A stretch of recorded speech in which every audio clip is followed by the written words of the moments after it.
तो सर आप social field की शुरुआत भी आपने मतलब इस पे भी आपने काम किया, फिर एज ए ऑथर आपने बुक्स भी लिखा।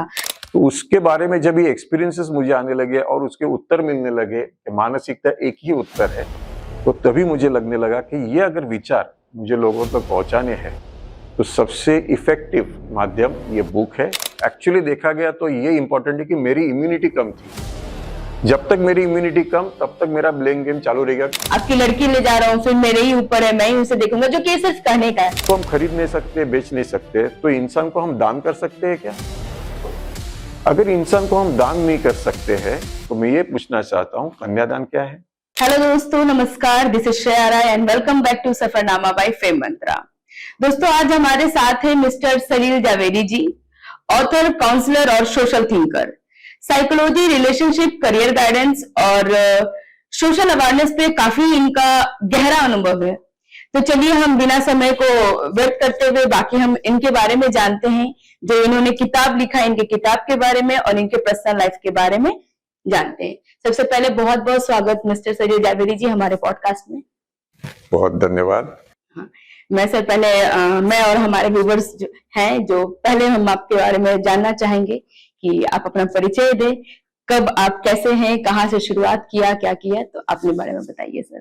मेरा जो सोशल प्रवास है वो तो काफी 30 सालों से शुरू हो गया है। पहले लियो क्लब का मेंबर करके हम लोग काफी एक्टिविटीज करते थे। डाउन द लाइन जो एक MRDC हमारी अंबरनाथ वेस्ट इंडस्ट्रियल एसोसिएशन थी, तो उस एसोसिएशन में 4 साल 2007 से 11 मैं इंडस्ट्रीज एसोसिएशन का प्रेसिडेंट रहा हूँ। उसके साथ ही मैं एक पुलिस मित्र करके रहता है हर पुलिस स्टेशन, हर डिस्ट्रिक्ट में, कमिश्नरेट में, तो पुलिस मित्र करके मैं कार्यरत रहा हूँ।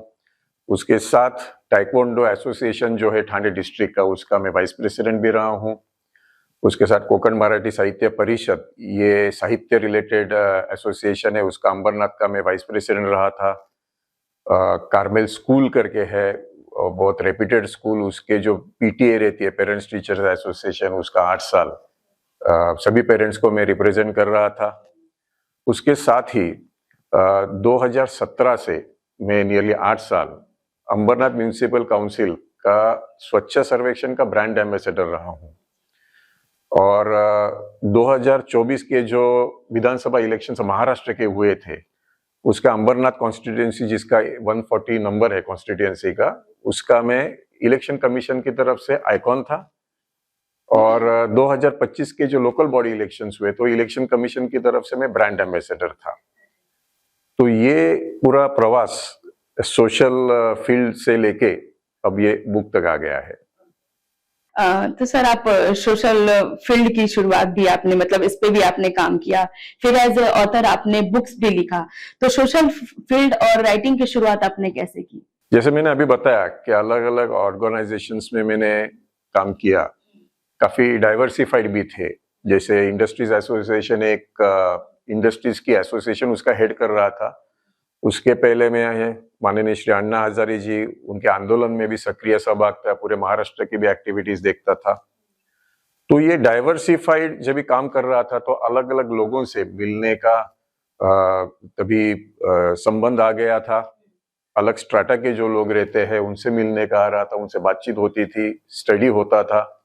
और जब भी ब्रांड एम्बेसडर में हो गया था, तो ब्रांड एम्बेसडर में नियरली मोर देन 4 लाख लोगों को मैं रिप्रेजेंट कर रहा था स्वच्छ सर्वेक्षण में।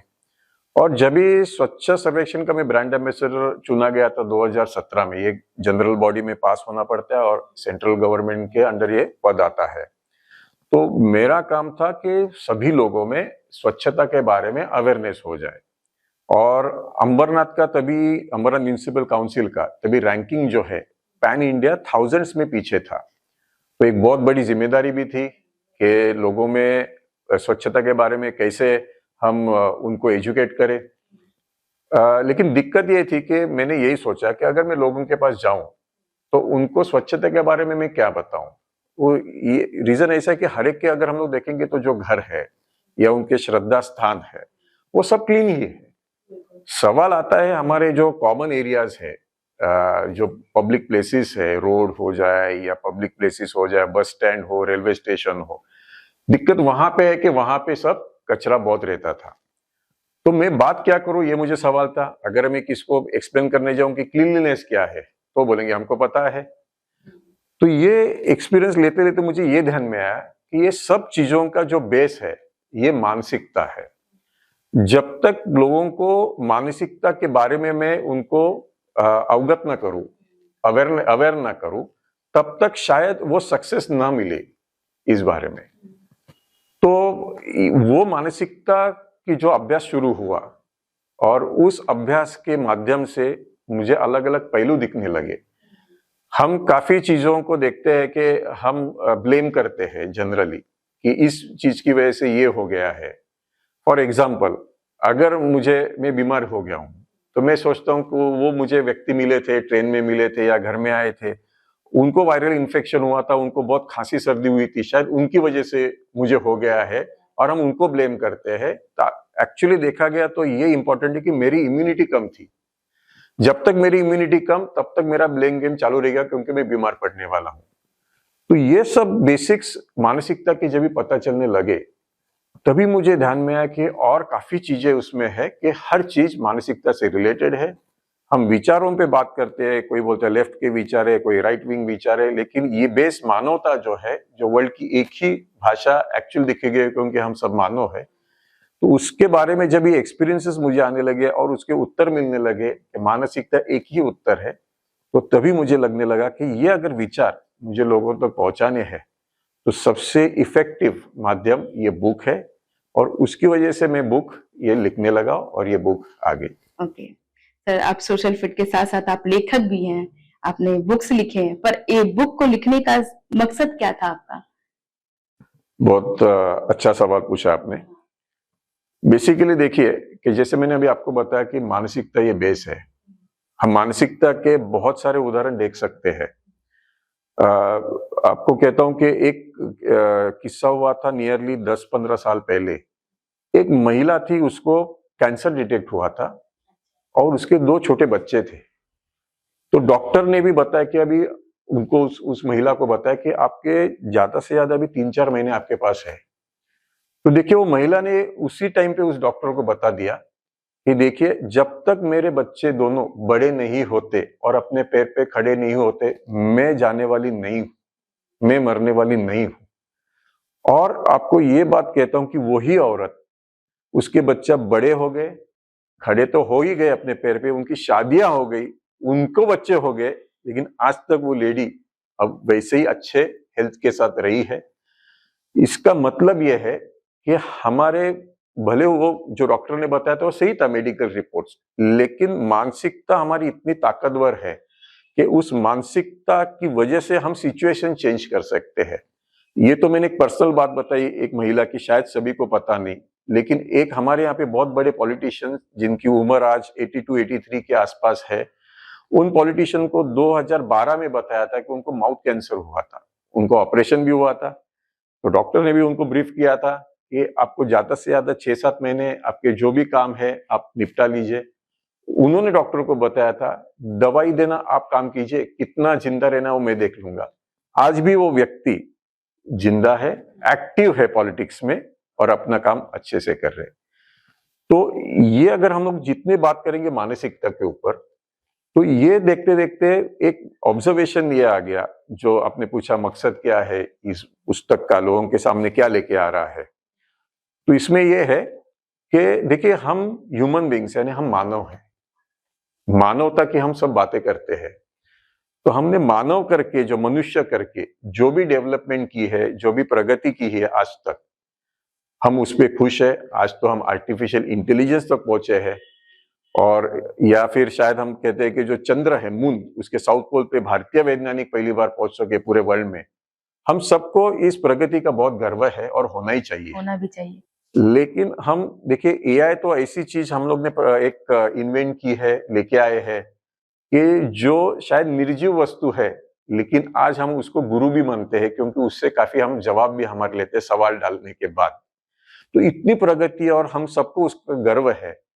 लेकिन मैं ये बार बार कहता हूं कि हमने, हमारी जो क्षमता है मनुष्य की, उस क्षमता के जो पोटेंशियल से सिर्फ हम 60% यानी 60% सिर्फ अचीव कर सके, 40% हमने टैप ही नहीं की है। अच्छा। तो ये अभी शायद आपको भी ये सवाल आ सकता है कि मैं क्या कह रहा हूँ।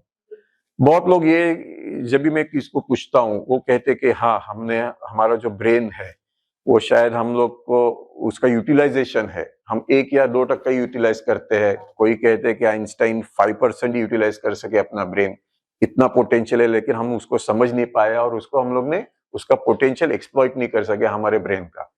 मैं ये कोई चीज नहीं बोल रहा हूँ 1% यूज किया हो या 100% यूज किया हो, लेकिन फिर भी अगर मैं बोल रहा हूं कि हमने 60% ही अचीव किया है, तो जो 40% है वो क्या हो सकता है वो आपको लग रहा है फिर? हाँ बिल्कुल लग रहा है सर।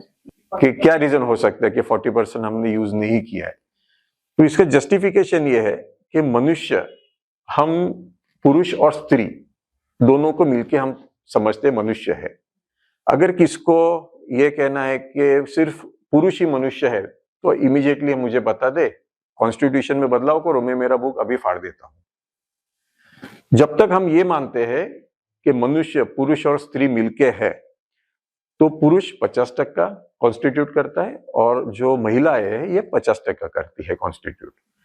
पुरुष के 50% को हम अगर 100% समझेंगे एक एनालिसिस के लिए, तो पुरुष का जो ब्रेन है, आज तक जो मानवता ने प्रगति की है उस ब्रेन में से हम लोग ने, सभी मानवता ने उस ब्रेन में से 95% को एटलीस्ट यूटिलाइज किया है इस मानवता को आगे लेके जाने के लिए, उसको प्रगत होने के लिए। लेकिन महिलाओं का जब ये सवाल आता है, उनके 50% को हम अगर 100% करते हैं एनालिसिस के लिए, तो महिलाओं का जो ब्रेन है उसमें से हम सिर्फ 20 या 25% ही यूटिलाइज कर सके हैं इस मानवता की प्रगति के जो रेस है उसमें हम यूटिलाइज कर सके हैं। तो इसके लिए जो 40% हम जो डिफरेंशिएट कर रहे हैं, कि मैं कह रहा हूं कि 40% हमारे पोटेंशियल होने के बावजूद हम नहीं जा सके, वो मैं ब्रेन का यूटिलाइजेशन पे नहीं बोल रहा हूं, वो हम स्त्री और पुरुष, ये एक जो टू व्हीलर है, हम उसको साइकिल बोल सकते हैं या स्कूटर बोल सकते हैं, एक ये टू व्हीलर के 2 पहिए है, 2 व्हील्स है। और देखिए कोई भी स्कूटर या टू व्हीलर हो, अगर उसका एक व्हील स्मूथली चल रहा है और दूसरा व्हील जैम हो गया है, तो जो एनर्जी हम लगाएंगे साइकिलिंग में, हमारी खुद की एनर्जी लगाएंगे, या स्कूटर चला रहे तो हम जितना पेट्रोल डाल के उसको रेस करेंगे, तो वो हम एनर्जी नियरली 40% वेस्ट कर रहे हैं। इस एंगल से हम अगर देखेंगे तो ये समझेंगे कि महिलाओं को भी उनके जो पुरुष के लेवल पे लेके आना है पोटेंशियल यूटिलाइज करने के लिए, तो हमको ये देखना है कि इस बारे में हम क्या चर्चा कर सकते हैं। तो महिलाएं के मानसिक प्रगति में क्या बाधा आती है सर? बाधाएं के बारे में अगर बात करनी है, देखिए 2 चीज है। एक, हम लोग बार बार कहते हैं माइंडसेट, जो माइंडसेट हमारा पॉजिटिव होना चाहिए, ये हम आगे थोड़ा डिस्कस करेंगे। लेकिन इमीडिएटली हम देखेंगे तो देखिए कि मैंने कहा कि ये जो पुरुष और महिलाएं है, ये इवॉल्व कैसे हो गए, ये अगर हम थोड़ा जानेंगे तो हम बाधाएं तक जल्दी पहुंच सकेंगे। देखिए पुरुष जो है वो हजारों साल से इवॉल्व हो रहा है, प्रगत हो रहा है।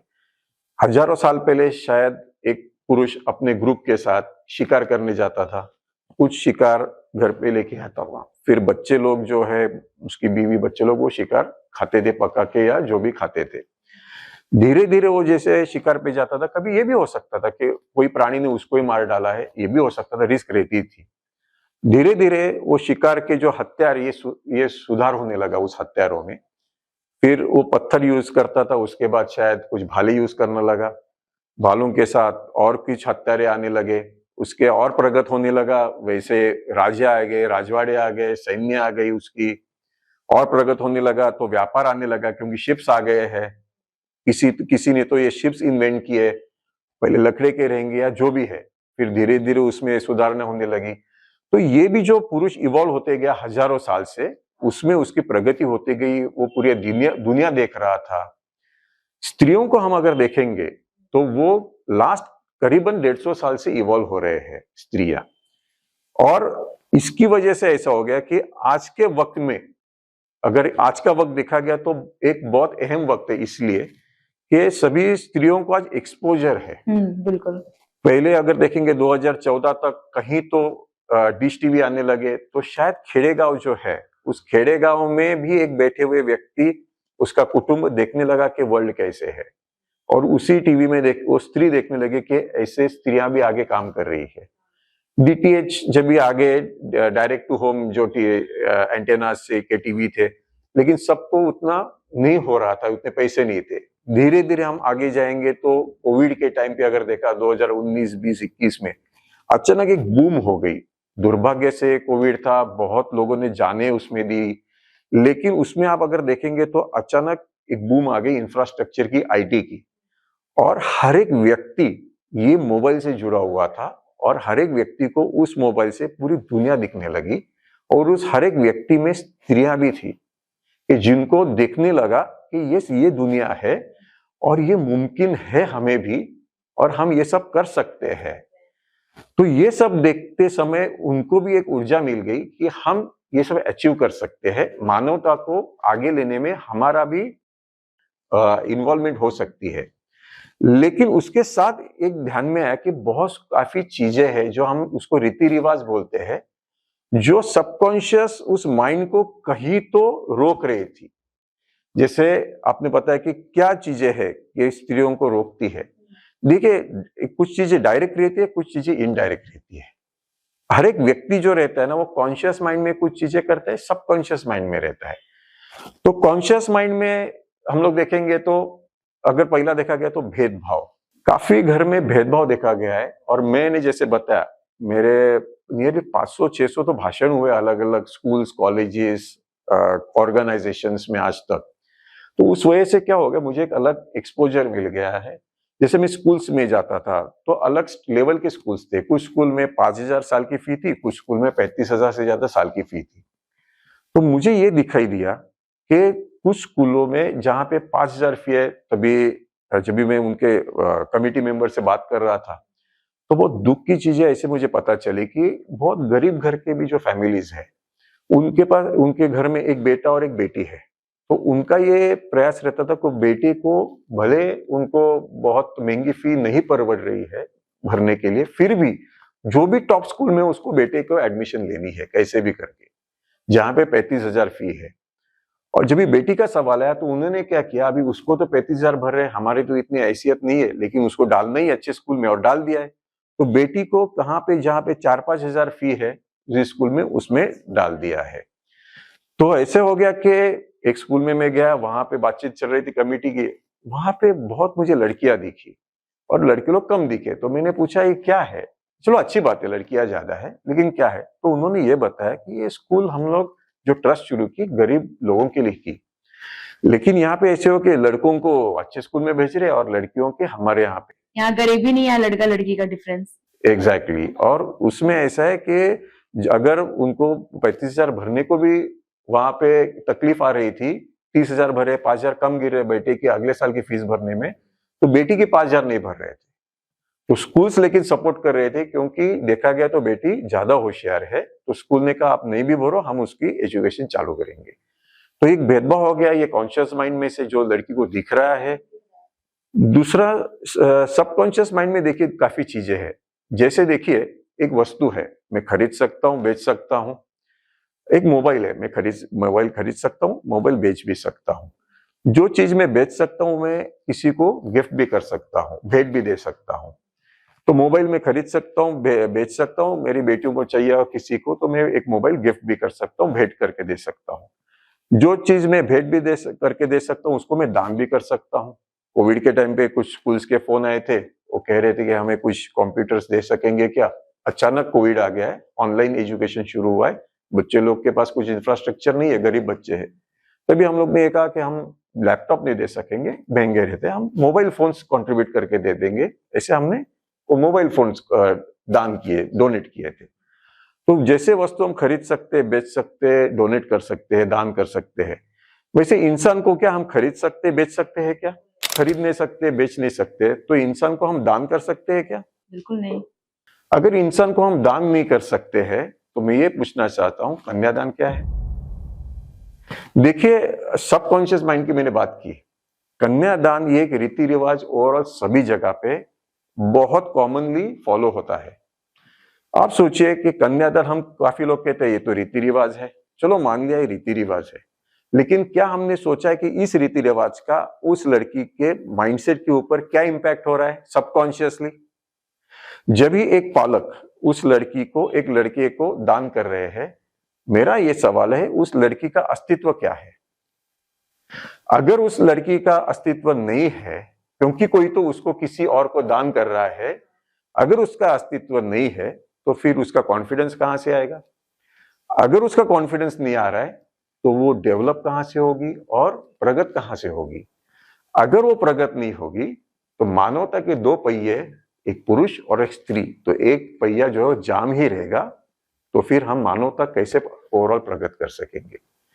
तो जैसे मैंने कहा, कन्यादान है, भेदभाव है, वैसे काफी चीजें देखिए। अभी एक फैमिली है, वहां पे रिलेटिव्स आ गए हैं, जेंट्स लेडीज यानी समझो आपके पास सब फैमिली मेंबर्स आ गए, आपके कोई भाई है उसकी वाइफ आ गई, बहन है उसके हस्बैंड, ऐसे सब मिक्स आ गए, जेंडर मिक्स जेंडर के आ गए, और आपके पास बैठने के लिए खाना खाने का आ गए हैं, और बैठने के लिए 10 लोग एक टाइम पे बैठ सकते हैं, और 20 लोग आ गए हैं, तो दो पंगत में बैठ लेंगे, एक टाइम पे 10 लोग खाएंगे, उनका खाना होने के बाद और 10 खाएंगे।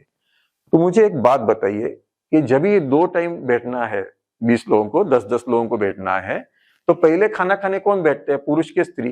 पुरुष पहले बैठते हैं, उनको पहले बैठाया जाता है। क्यों? तो अगर ये चीज हो रही है तो वहां पे जो बच्चे लोगों में जो बेटियां बैठी है, उनके माइंड पे, सबकॉन्शियस माइंड पे क्या इंपैक्ट हो रहा है, किसने सोचा है? बिल्कुल बिल्कुल। अगर वो फिर से सबकॉन्शियस माइंड पे इंपैक्ट हो रहा है तो फिर से उसका कॉन्फिडेंस पे कितना इंपैक्ट हो रहा है, और कॉन्फिडेंस पे इंपैक्ट हो रहा है तो वो प्रगत कैसे करेगी? अभी देखेंगे कि ये तो हम लोग ने भेदभाव का देखा, ये घर में कोई आ रहा है, आप देखेंगे ना तो शादी में काफी घर में लड़की की शादी होके बहू करके आ गई तो उसका नाम चेंज करते हैं। हाँ। तो अगर उसका नाम चेंज करते हैं तो लड़के का भी करते हैं क्या? नहीं, बिल्कुल नहीं करते। देखिए, आप अगर एक एड्रेस भी चेंज करते हो ना, एक घर से दूसरी जगह कभी शिफ्ट होते हो, काफी साल से, समझो 20 साल एक घर में रहे हो और एक नए फ्लैट पे गए, खुशी तो हो गई है नए फ्लैट पे गए, लेकिन जब ये पोस्टल एड्रेस चेंज होता है तभी कितनी तकलीफ आती है पता है? कि हर एक जगह पे बताना पड़ता है, आपके शेयर्स हो, बैंक हो, जो भी हो, कॉलेज हो, नौकरी की जगह हो, हर जगह पे बताना पड़ता है कि ये हमारा एड्रेस चेंज हो गया। रिलेटिव्स तो अलग बात हो गई, जो 300-400 रिलेटिव्स है, तो कितनी तकलीफ होती है अगर एक एड्रेस भी चेंज हो जाए। तो अगर एक नाम चेंज हो रहा है तो वहां पे कितनी तकलीफ होती रहेगी और उस व्यक्ति के अस्तित्व के ऊपर कितना इंपैक्ट होता रहेगा, ये कभी सोचना है। और अगर वो नहीं सोच सकते तो मानवता के बारे में कैसे सोच कोई सकते? सोचेगा? सही बात है। अगर हम ये नाम की बात कर रहे हैं, भेदभाव की बात की, कन्यादान की बात की है, अभी देखिए कि अलग अलग ऐसे काफी चीजें हैं। जैसे देखिए कि शादी के बाद अगर एक लड़की जो नॉनवेज खा रही है, बहुत पसंद है, और वो ऐसे घर में जा रही है कि जहां पे प्योर वेज है, तो उस सिचुएशन में क्या होता है, उस लड़की को छोड़ना पड़ता है, सब कुछ छोड़ना पड़ता है, राइट? और वो प्योर वेज है। मैंने जब भी काफी बात की ये सोशल फील्ड में काम करते समय, तो ये मैंने जो बात की, तो मैंने एक लड़की के साथ बात कर रहा था, उसकी शादी हो गई थी। तो मैंने जब भी पूछा कि, तो वही जवाब मिला उसका कि नहीं, उसको ऐसे वक्त पे जब भी वो प्योर नॉनवेज उसको बहुत पसंद है और प्योर वेज घर में शादी हो गई तो लड़की लोगों को छोड़ना पड़ता है। तो मैंने पता कि बोले कि मेरे साथ भी ऐसे ही हुआ था, लेकिन मैं लकी हूं कि मुझे अलाउ किया गया कि बाहर तू खाना खा सकती है। अभी देखिए, ये जो बुक है, एक्चुअली देखा गया तो ये कन्वर्सेशन मेरी जुड़वा जो बेटी है ईशा और हीरा, उनके साथ ये पूरा कन्वर्सेशन हो गया है और उसके ऊपर से ये सब टॉपिक्स निकलने लगे। तो जब भी मेरी बेटियां ईशा हीरा के साथ में बात कर रहा था कि देखो, ये मैं आज इस सोशल फंक्शन में गया, मुझे एक ऐसी लेडी मिली कि जिन्होंने ये बताया कि उनको नॉनवेज छोड़ना पड़ा घर में खाने के लिए, बट शी फील्स कि वो लकी है कि बाहर वो खा सकती है। तो लड़कियों, मेरी ईशा हीरा जो बेटी है, उन्होंने मुझे इमीडिएटली ये पूछा कि पापा, ऐसा सिनेरियो पकड़ लीजिए कि जहां पे नॉनवेज खा रहे हैं प्योर, और एक प्योर वेज खाने वाली लड़की उस नॉनवेज खाने के घर में गई है, तो क्या सब नॉनवेज छोड़ देते क्या खाने का? जब भी उन्होंने, मेरी बेटियों ने मुझे पूछा तभी मुझे ये बहुत शॉकिंग लगा। क्या मानसिक अवस्था उस बहुओं की है, उस बेटियों की है, कि जिन बेटियों को, बहुओं को अपनी जो खुशी है, एक बेसिक खुशी है, खाना ये एक बेसिक हम पकड़ते हैं, जैसे पानी और सांस लेने के लिए हवा और खाना, ये हम जिंदा रहने के लिए जरूरी है। और खाने में अगर कोई पसंदीदा चीज है जो पूरी लाइफ के लिए छोड़नी पड़ती है, ये कितनी दुखदाई है। और दुखदाई है, उसके साथ कितना इम्पैक्ट हो रहा है उस लड़की के ऊपर, तो उसकी खुद की खुशी उसको छोड़नी पड़ती है दूसरों की वजह से। तो ये भी एक बहुत बड़ा इम्पैक्ट करने वाली चीज है। तीसरा मैंने देखा है कि जब भी लड़कियों की शादी होती है, तभी वो अपने ससुर जब भी जाते हैं, फादर इन लॉ, उनके क्या बोलते हैं, उनके इन लॉज के घर में जाते हैं शादी होने के बाद, तो ऐसा काफी घर में देखा गया कि उनको मायके के साथ कांटेक्ट करना, उसके ऊपर चर्चा होती है कि कांटेक्ट करना है कि नहीं, कितना करना है, कैसे करना है, कितना इंटरफेरेंस है। वहां से तो बिल्कुल नहीं करना है। देखिए, ऐसा है कि आज के जमाने में अगर देखा गया तो बेटियों के ऊपर पेरेंट्स ज्यादा खर्चा करते हैं पढ़ाई पे, अगर आज के जमाने में कंपैरेटिवली है। काफी जगह पे जैसे बताया भेदभाव है, लेकिन बेटियों पे अच्छा कर रहे हैं क्योंकि वो अच्छे, उनका फोकस अच्छा और पढ़ाई में उनके स्कोर्स अच्छे हैं। अगर 10वीं और 12वीं में हम देखेंगे तो बेटी लोग ज्यादा एक्सेल करे बच्चे लोगों से। और बाकी फील्ड में भी अगर सुधा मूर्ति जी ने 68-70 के आसपास अगर पहली महिला थी इंजीनियरिंग करने वाली, तो आज के वक्त में उसका जो परसेंटेज है बहुत बड़ा हो गया है। तो बेटियों पे शायद अभी जो पेरेंट्स कर रहे हैं उनका बहुत ज्यादा खर्चा हो रहा है बेटों से भी एजुकेशन के ऊपर से उनकी सिक्योरिटी के लिए शायद पेरेंट्स दूर दूर तक जाते हैं, उनको छोड़ने के लिए, लेके आने के लिए एफर्ट्स भी ज्यादा है। तो सोचो, जो भी पेरेंट्स ने अपनी बेटियों पे इतना सब कुछ किया है, खर्चे से लेके अपना टाइम दिया है उनको आगे लेके आने के लिए, तो तभी उनकी शादी होने के बाद उनसे बात करने के लिए अगर इतने सब चीजों का ख्याल रखना पड़ता हो, तो उस बेटी के ऊपर, उस बहू के ऊपर क्या इम्पैक्ट होता हो। मैं आपको बताता हूं, मुझे दुख ज्यादा इसका हो गया इस बारे में कि जब विधानसभा 2024 के महाराष्ट्र के इलेक्शंस हुए थे, मैंने एक एडवर्टाइजमेंट टीवी पे देखी थी। उस एडवर्टाइजमेंट में ऐसा दिखाया था, एक यंग शादीशुदा बहू एक बस में से, एसटी बस, जो स्टेट ट्रांसपोर्ट की बस है, उसमें से प्रवास कर रही है, ट्रैवल कर रही है, और एक स्टॉप पर रुकी है और उस स्टॉप में एक बुजुर्ग आदमी आके उसके बाजू में बैठे हैं। तो उसका पहला रिएक्शन था, पापा आज भी आप आ गए। तो वो बोले कि बेटा क्या करूं, तू नहीं दिखती है तो मुझे बहुत तकलीफ होती है, और मेरे ससुराल तो मैं आ नहीं सकता हूं तुझे मिलने के लिए, तो इसी बहाने में यहाँ तू ये जो ट्रैवल कर रही है, काम पे जा रही है, उसी बहाने तू दिखती है, मिलती है, 2 मिनट बात कर सकता हूँ, मुझे सुकून मिलता है। तो बेटी बोलती है, लेकिन आप रोज इतना खर्चा करते हो। तो बताते नहीं, मुझे कुछ खर्चा नहीं, गवर्नमेंट ने 100 एंड 100 मुझे रिलीफ दिया है। तो भले सरकार की ऐड थी बताने के लिए कि इस उम्र के बाद उनको शायद पैसा नहीं पड़ता हो, मेरे हिसाब से वो बहुत गलत ऐड थी। आप क्या संदेश दे रहे हैं जो सरकार कि यस ऐसा होना चाहिए कि बेटियों को मिलने के लिए, देखो ये तो कोई भी बोलेंगे, देखो सरकार की भी ऐड है, उसमें भी वही दिखा है कि बेटियों को मिलने के लिए पापा को ऐसे आना पड़ता है, नहीं वो ससुराल नहीं जा सकते। हम सबको सोचना है कि हमें किस दिशा में जाना है, हम किस दिशा में सोच रहे हैं। तो ये चीजें भी कितना इम्पैक्ट कर रही है। एक किस्सा जो मैंने इस बुक में लिखा है कि ये जो अप्रोच है इस समाज का, उसमें अगर बदलाव नहीं आता है तो हमारी बेटियां, हमारी बहुएं जो है, उन पे सबकॉन्शियस इम्पैक्ट होते रहेगा, और अगर होते रहेगा तो कॉन्फिडेंस नहीं और हम प्रगत नहीं हो सकेंगे। जैसे मैंने मायके का जो कम्युनिकेशन, संवाद के बारे में बताया, और 3-4 चीजें हैं जिसका बहुत बड़ा इम्पैक्ट होता है और सोचने जैसी चीज है, क्योंकि ये समाज से निगड़ित है। देखिए, जब भी शादी होती है तो हम अगर देखेंगे समाज में ये कहा जाता है कि जो बेटा है उसका कर्तव्य अपने माता और पिता का ख्याल रखना, वो सही भी है। और शादी होने के बाद तो उस बेटे और बहू का भी उतना ही कर्तव्य है कि वो बेटे के माँ पिताजी या बहू के सास ससुर का, उन दोनों ने बहुत अच्छा ख्याल रखना जरूरी है। अगर ख्याल रखेंगे तो उसकी प्रशंसा होती है, अगर नहीं रखेंगे तो शायद गॉसिपिंग होता है या जो भी उनके ऊपर टीका हो जाती है कि उन्होंने ख्याल नहीं रखा है। ये एक परिवार का इंटरनल अंतर्गत हम कह सकते हैं कि मैटर है, लेकिन वैसे नहीं है। मेरा ये सवाल है, क्या जितनी उस बेटे की जिम्मेदारी अपने माँ पिताजी को देखने की है, उस बहू की जिम्मेदारी उसके सास ससुर को देखने की है, क्या उतनी ही जिम्मेदारी उसी बहू के माँ पिताजी को देखने की उस बहू पे यानी उनकी बेटी या वो जो लड़का है उसको उसके सास ससुर को देखने की उतनी ही जिम्मेदारी क्या हमारे समाज में है क्या?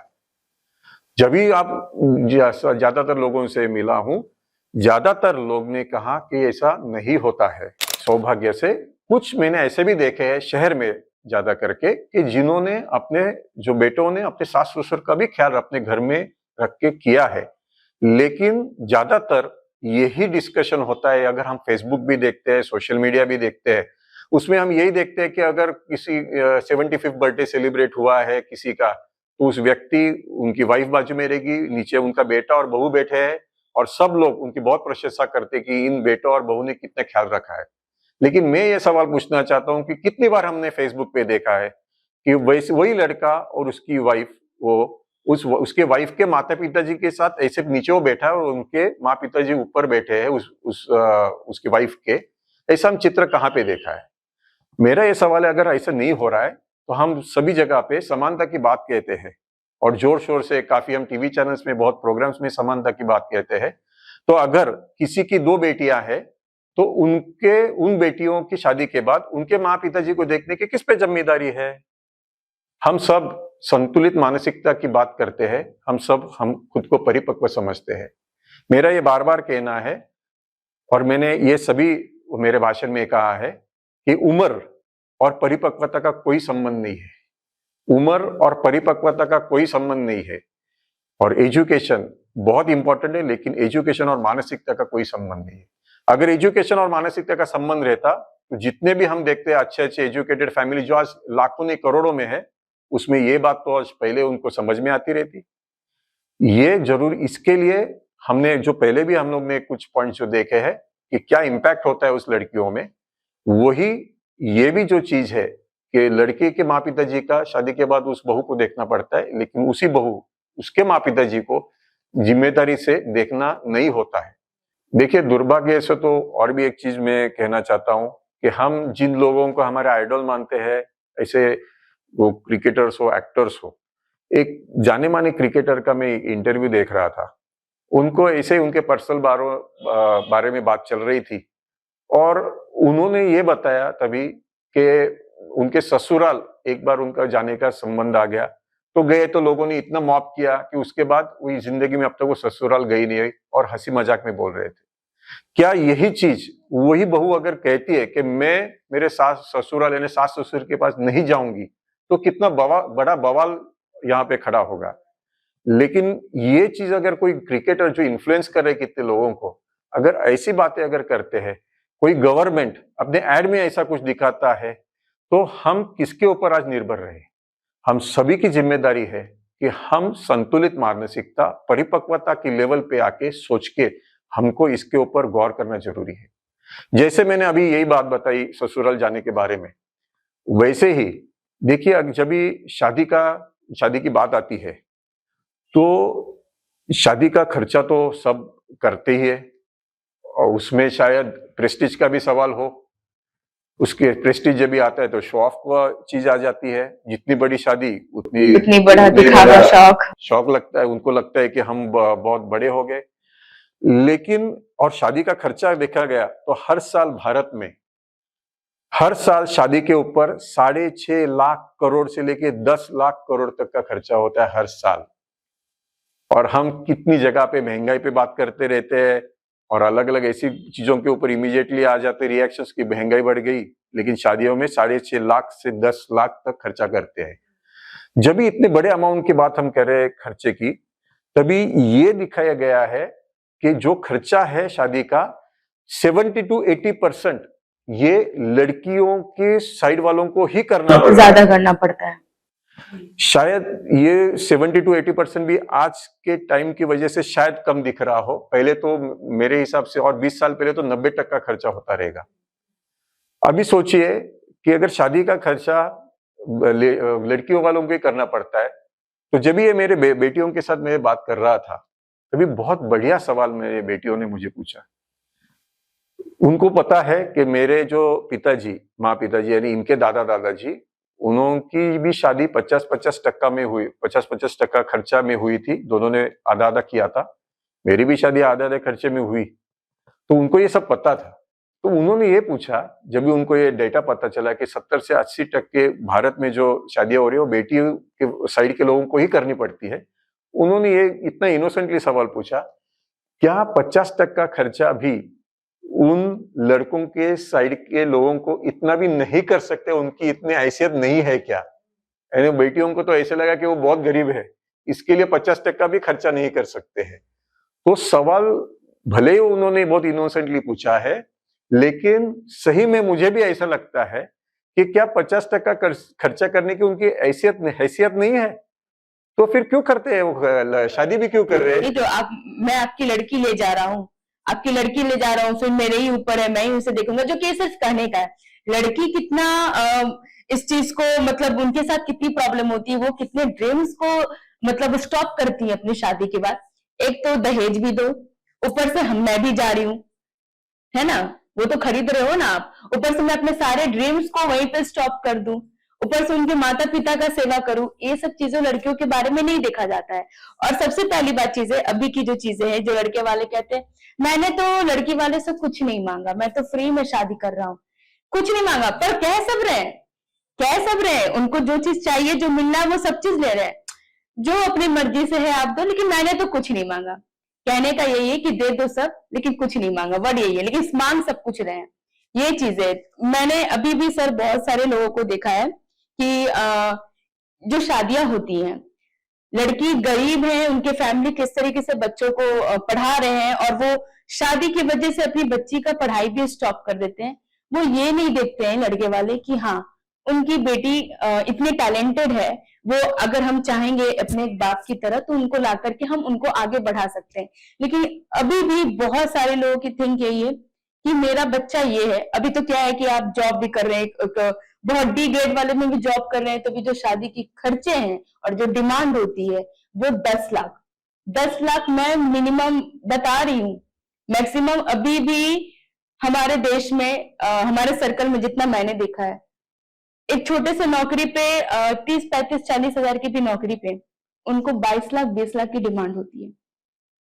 तो मैं भी यही कहती हूँ कि जो आप इतने 20-22 लाख खर्च कर रहे हैं, क्यों ना आप अपनी बच्ची को उसके कंफर्टेबल बना करके, वो भी तो पढ़ के जॉब कर सकती है ना। जॉब पे ही तो शादी होती है ना, कि वो लड़के क्या है, क्या कर रहे हैं, तो आप क्यों नहीं अपनी बच्ची को कर रहे हैं?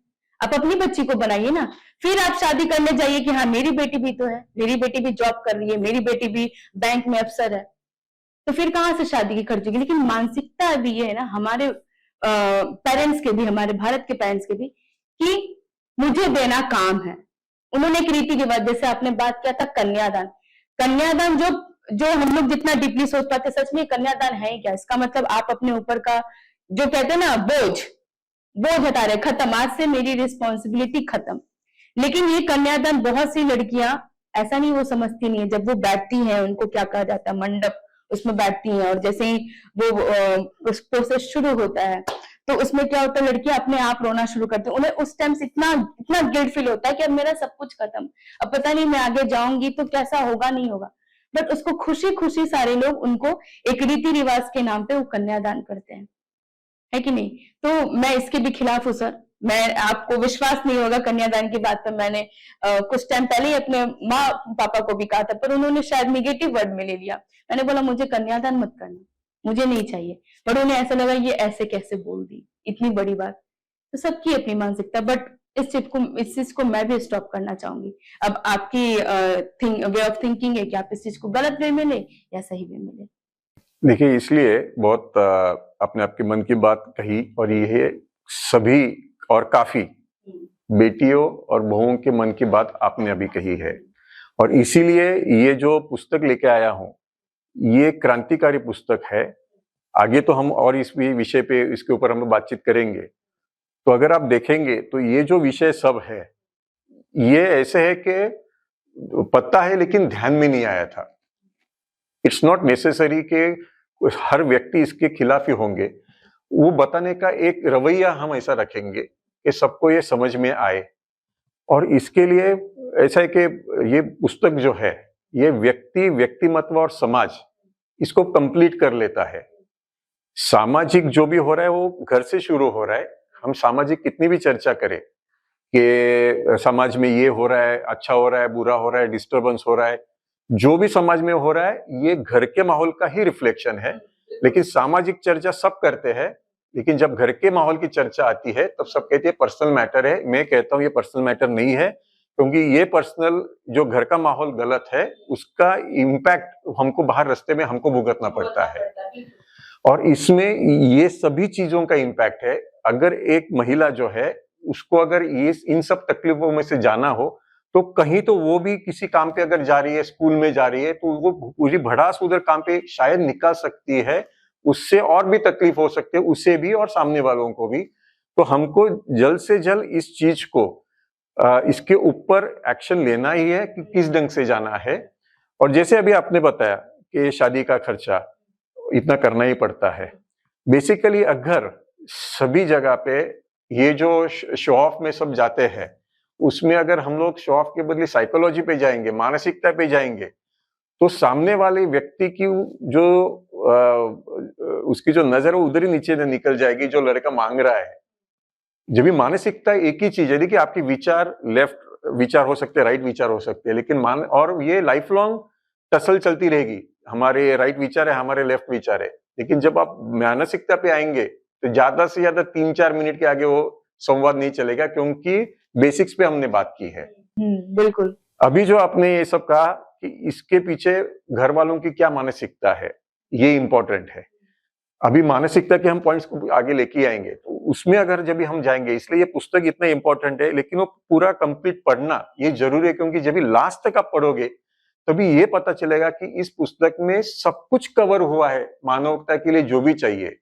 हमारा सौभाग्य है कि हमारे पास भगवत गीता आई हो, हमारे पास रामायण, महाभारत, सभी चीजें बोलते हैं, बाइबल बोलते हैं और सब बोलते रहेंगे, लेकिन उसमें बहुत अच्छा उसमें बताने का प्रयास किया है। मैं ना नहीं बोल रहा हूं, लेकिन वहां पे हमने कैसा बर्ताव करना ये बताया रहेगा। शायद हमारे विचार इस ढंग से करने चाहिए, लेकिन मानसिकता के ऊपर एक भी जगह पे नहीं लिखा है। और सबसे इंपॉर्टेंट ये है कि इस पुस्तक में आपको किस चीज का आधार लेना है, जहां पे आप कम गिर रहे हो ये भी बताया है। तो इसके लिए ये इंपॉर्टेंट है। तो आपने जो अभी बहुत अच्छी बात की, लेकिन उसके कनेक्टेड में थोड़ा आगे बोलूंगा कि ये जो जब भी कोई भी लड़का है वो शादी कर रहा है, तो उसको पहले वो अगर उसको ईगो इतना है कि मेरी शादी ऐसी होनी चाहिए, तो पहला तो उसको ये ध्यान में रहना चाहिए कि मैं किसी से पैसा मांग रहा हूँ। बिल्कुल।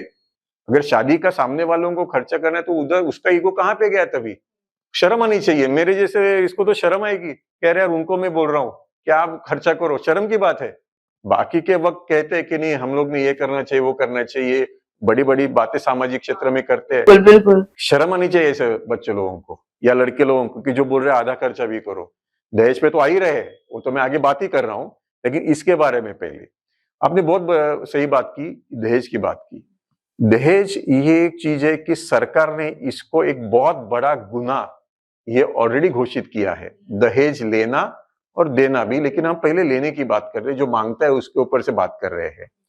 दहेज लेना ये केंद्र सरकार और स्टेट गवर्नमेंट सबके पास बहुत बड़ा गुनाह नोन किया है। जो भी दहेज मांग रहा है अगर पकड़ा गया तो उसको 5 साल की एटलीस्ट जेल हो सकती है। ये नियम सरकार का है, बराबर। लेकिन लोग जिसको दहेज बोलते हैं ना, देखो जो सरकार का काम सरकार करेंगे, हमारा काम हमें करना है। देखिए एक ही शब्द जो है, जब भी मेरे बेटियों के साथ मैं बात कर रहा था, मेरी बीवी उसके साथ बात कर रहा था, तो देखिए लोग उसको दहेज शब्द यूज कर रहे हैं, मैं उसको भीख शब्द बोलता हूँ। अब इसके आगे अगर हर व्यक्ति दहेज को भीख अगर बोलता है कि बोलिए आपको क्या भीख चाहिए, कितना दहेज चाहिए के बदले अगर ये पूछता है आपको कितनी भीख चाहिए, बराबर है कि तो कितना फर्क गिरेगा सोचिए। और मुझे एक ने पूछा आपको गुस्सा नहीं आते दहेज लेने वालों को? मिले देखिए मेरे इसमें वो शब्द क्या है, भीख। अगर कोई भी भीख मांग रहा है तो आपको गुस्सा आता है क्या? नहीं आता है। आपको बुरा लगता है उसके ऊपर, खाली बेटी की शादी उसके साथ करवानी है कि नहीं, इतना सोचना है। ये भीख मांग रहा है, अब मैं रास्ते में जा रहा हूँ, कोई उधर बैठा है फुटपाथ पे भीख मांग रहा है, तो मेरी बेटी की उसके साथ शादी करो क्या, इतना ही सोचना है, क्या कठिन भी चीज नहीं है उसमें। बिल्कुल। तो इस शब्द को मैंने तो इसमें कहा है कि ये दहेज नहीं मांग रहे, अगर कोई मांगता है तो गुनाह तो है ही, वो एक भीख मांग रहा है और उस पर गुस्सा आने की जरूरत नहीं। एक बुरा लगता है ऐसे लोगों के बारे में, मुझे तो एटलीस्ट।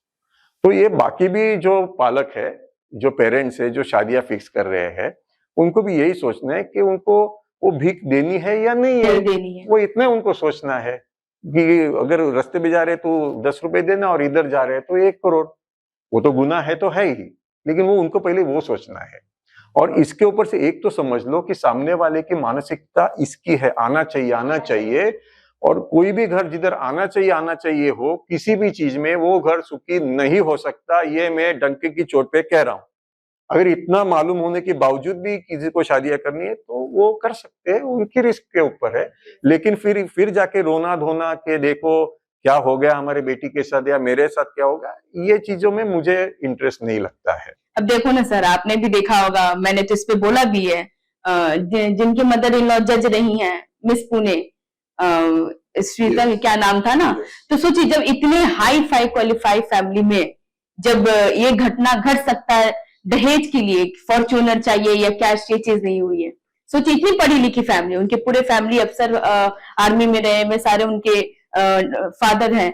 अब देखिए वो लेडीज जो जज रही हैं, जो खुद दूसरों को जजमेंट देती हैं, वो सोचिए जब उन्होंने वैसा अपनी बहू के साथ व्यवहार किया, इसका मतलब ये तो शादी यहाँ पे यही हुई। आप अपने फैमिली और उनके फैमिली का कंपेयर देखें कि हाँ हम लोग का स्टेटस है, पर आपने ये नहीं देखा कि वो फैमिली हाई फाई तो है, बट उस फैमिली की मानसिकता क्या है, वो उसके अंदर क्या सोच है। आपकी बेटी आज तो नहीं रही, आपने तो देखा कि ठीक है ये मेरे स्टेटस लायक है ना। वैसे भी लोग तो दिखाते शादी करते ही है स्टेटस के लिए, ये दहेज भी देते हैं। मुझे लगता है ये जो आज के पेरेंट्स है ना, वो दिखाने के लिए कि लोग बैठे और बोले हाँ ये देखो मैंने फलना को एसी दिया, फ्रिज दिया, इतने सोने दिए, इतने कैश दिए, पैसे वाले हैं। क्या हुआ उन सब चीज का, लेकर गया, आपकी बेटी तो नहीं रही, एग्जैक्टली क्या फायदा शादी का उसका। एग्जैक्टली तो उसके ऊपर ही हम लोग ने अभी सब सॉल्यूशंस जो है वो इसके माध्यम से हम लेके आ रहे हैं कि क्या होना चाहिए, क्योंकि सब चीजें है ये इंटरकनेक्टेड है। सब लोग सही है सोचते इसके लिए वो भी नहीं है, इसका किस चीज का कैसे प्रभाव होते रहता है वो भी मैं हम लोग आगे इसके ऊपर चर्चा करने वाले हैं। और जब भी पूरा होगा तभी एक संक्षिप्त में हम लोग फिर से अलग से ये करेंगे। आज के वक्त में छोटे बच्चे लोगों को भी शायद किसकी कास्ट क्या है, जात क्या है, ये मालूम पता चलने लगा है, क्योंकि जो रिजर्वेशन जॉब्स में हो या शिक्षण में हो उसमें इतनी टफ सिचुएशन हो गई है कि उसके ऊपर सबको आज रिजर्वेशन में अगर कोई ओबीसी है जो भी है वो उनका प्रयास चलता है। वो जो भी है जो सरकार देख रही है और लोग देख रहे हैं, मुझे उसके ऊपर कुछ नहीं कहना है। मेरा एक ही सवाल उसके ऊपर है कि अगर कास्ट सर्टिफिकेट निकालना है, जाति का दाखला किसी बच्चे को अगर लेना है तो किसका दाखला उसके पेरेंट्स में से सबमिट करना पड़ता है, पिताजी का या माताजी का?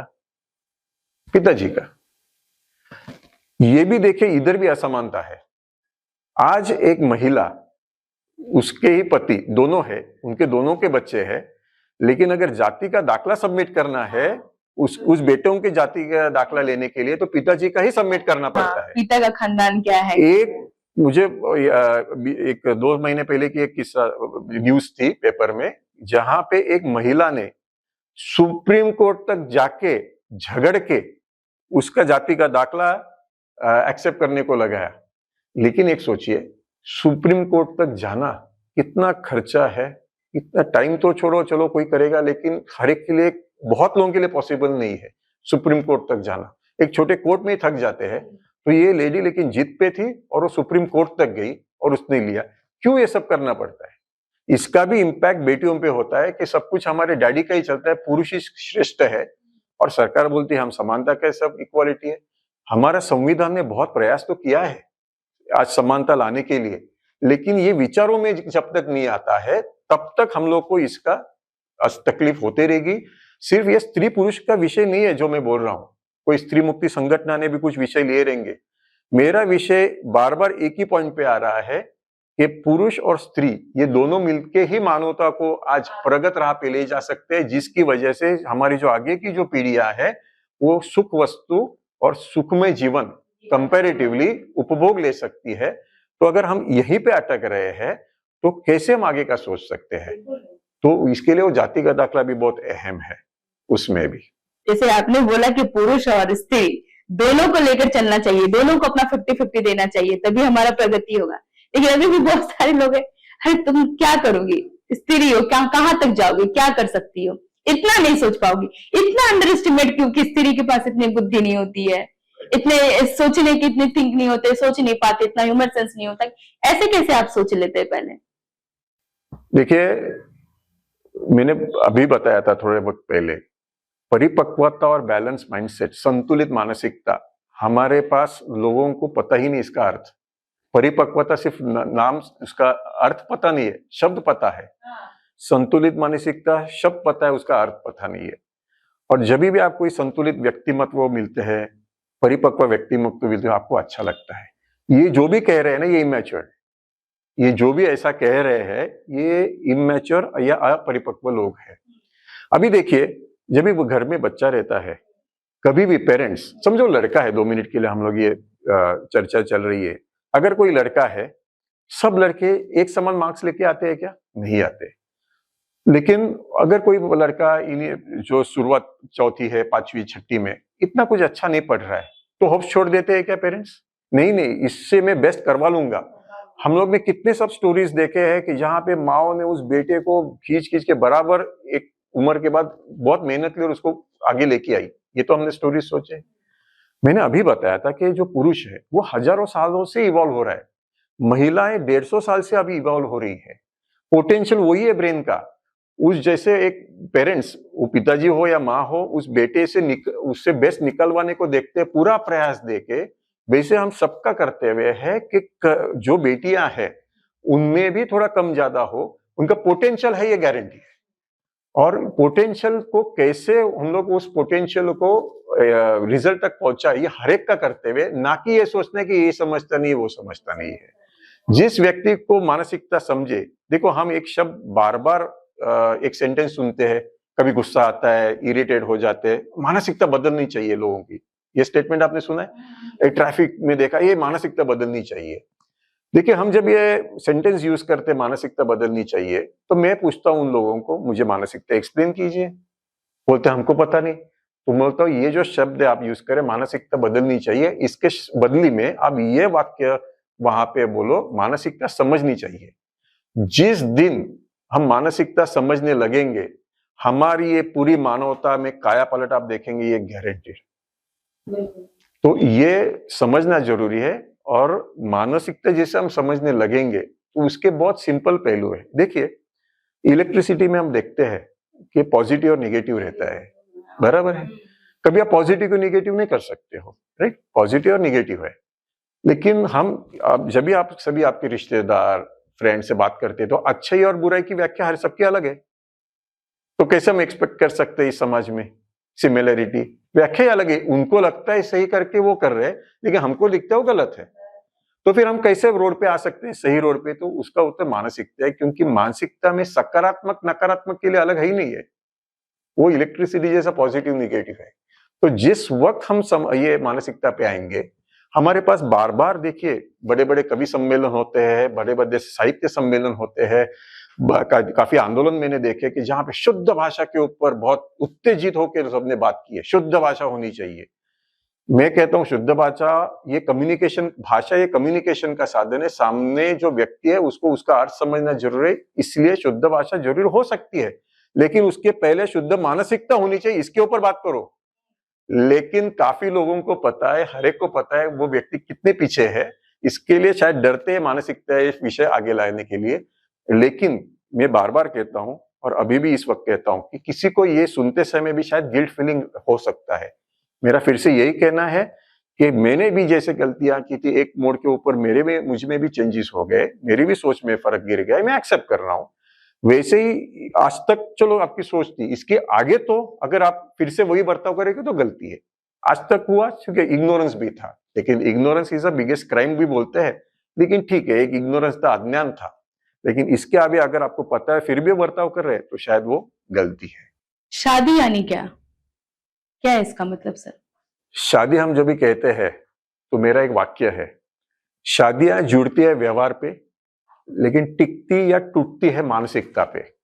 आज हम काफी डाइवोर्स और सभी बातें करते हैं, तो हम वो टूटने की बात करते हैं, डाइवोर्स की बात करते हैं। लेकिन जब भी मैं कहता हूं कि शादियां जुड़ती है व्यवहार पे, उसका अर्थ यह है कि देखिए कि जब भी शादी फिक्स होती है तो उस लड़का जो है उसका कितना पगार है, उसकी इनकम क्या है ये देखी जाती है। वो लड़का कहाँ पे रह रहा है, घर में रह रहा है, उसका खुद का घर है कि नहीं, जो भी है वो देखा जाता है, या उसकी खेती बाड़ी कितनी है और कुछ महल महल जो भी है वो देखा जाता है। और तीसरी चीज, उसके पास और क्या क्या है, घोड़े गाड़ी सब कुछ, उसकी फैमिली। तो जब भी शादियां जुड़ती है लड़के के इस व्यवहार पे जुड़ती है, क्योंकि उसपे पैसा देखा जाता है। और एट द मोस्ट आजकल देखा जाता है लड़की कितनी सीखी हुई पढ़ाई की है और कितनी सुंदर है। कितनी सुंदर। हाँ, सुंदर भी देखा जाता है, लड़की कितनी सुंदर है।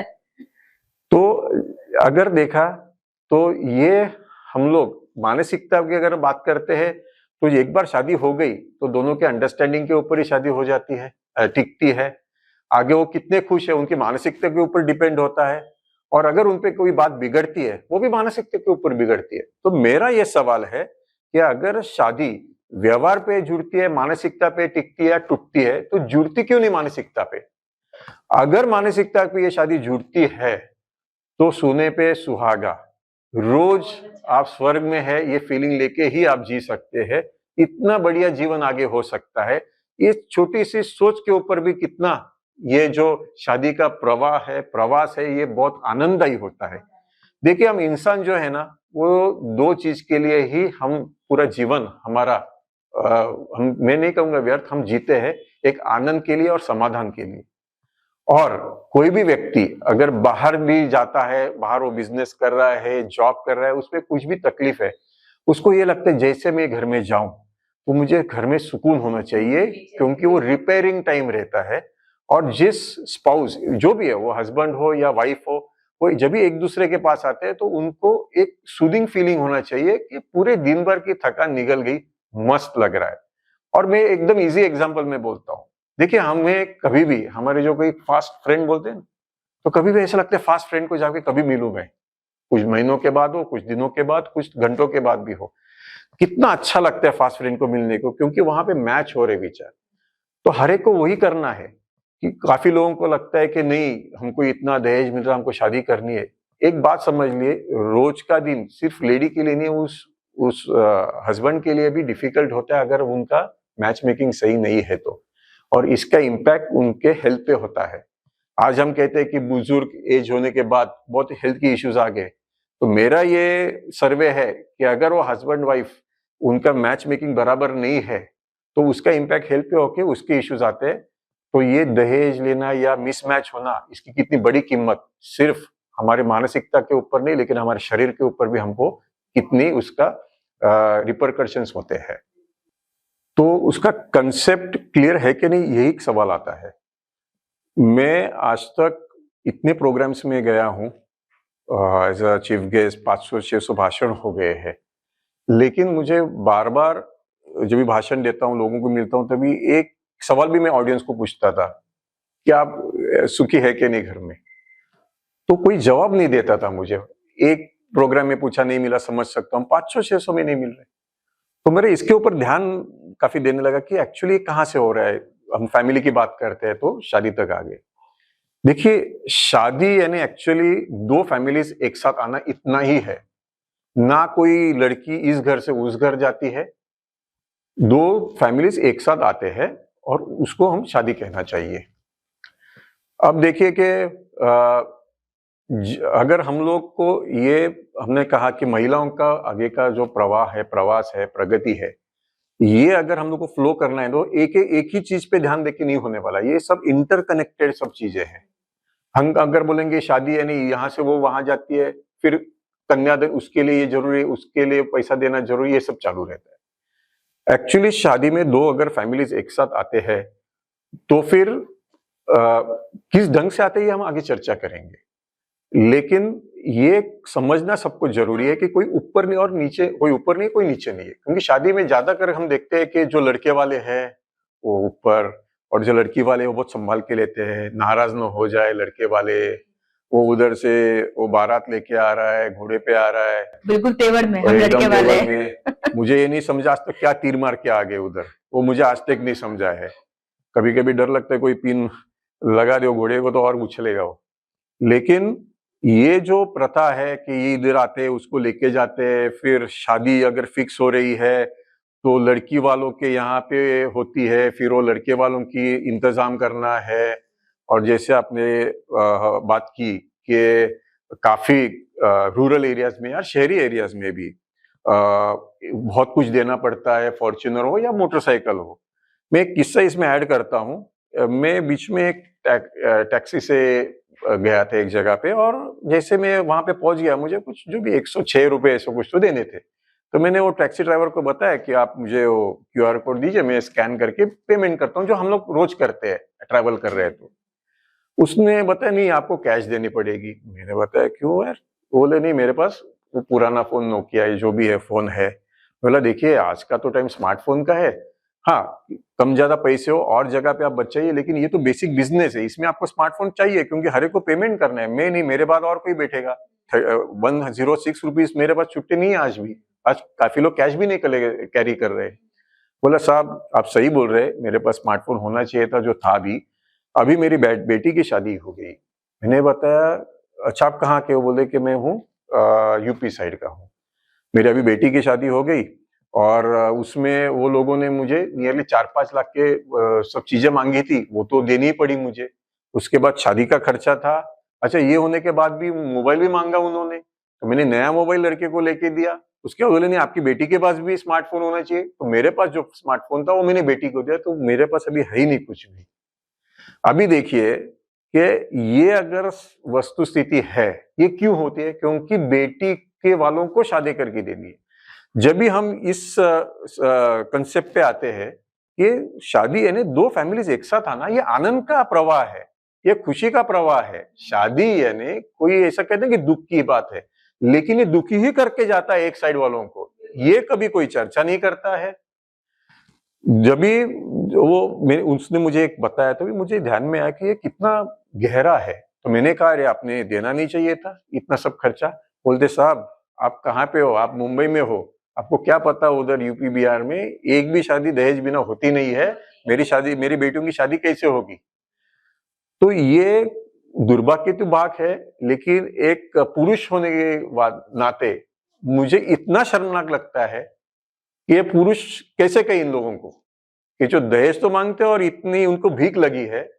देखिए मुझे अगर खाना खाना है, मुझे भूख है तो खाना जरूरी है। अगर किसका पेट भरा हुआ है और उसके सामने मैं बड़ा थाली लेके आऊं और उसको जबरदस्ती भी खाने लगाऊं, तो भी वो उसको खाने को नहीं होगा, कितना भी 5 स्टार जैसा मैं खाना सामने रख दूं, मेरा पेट भरा है।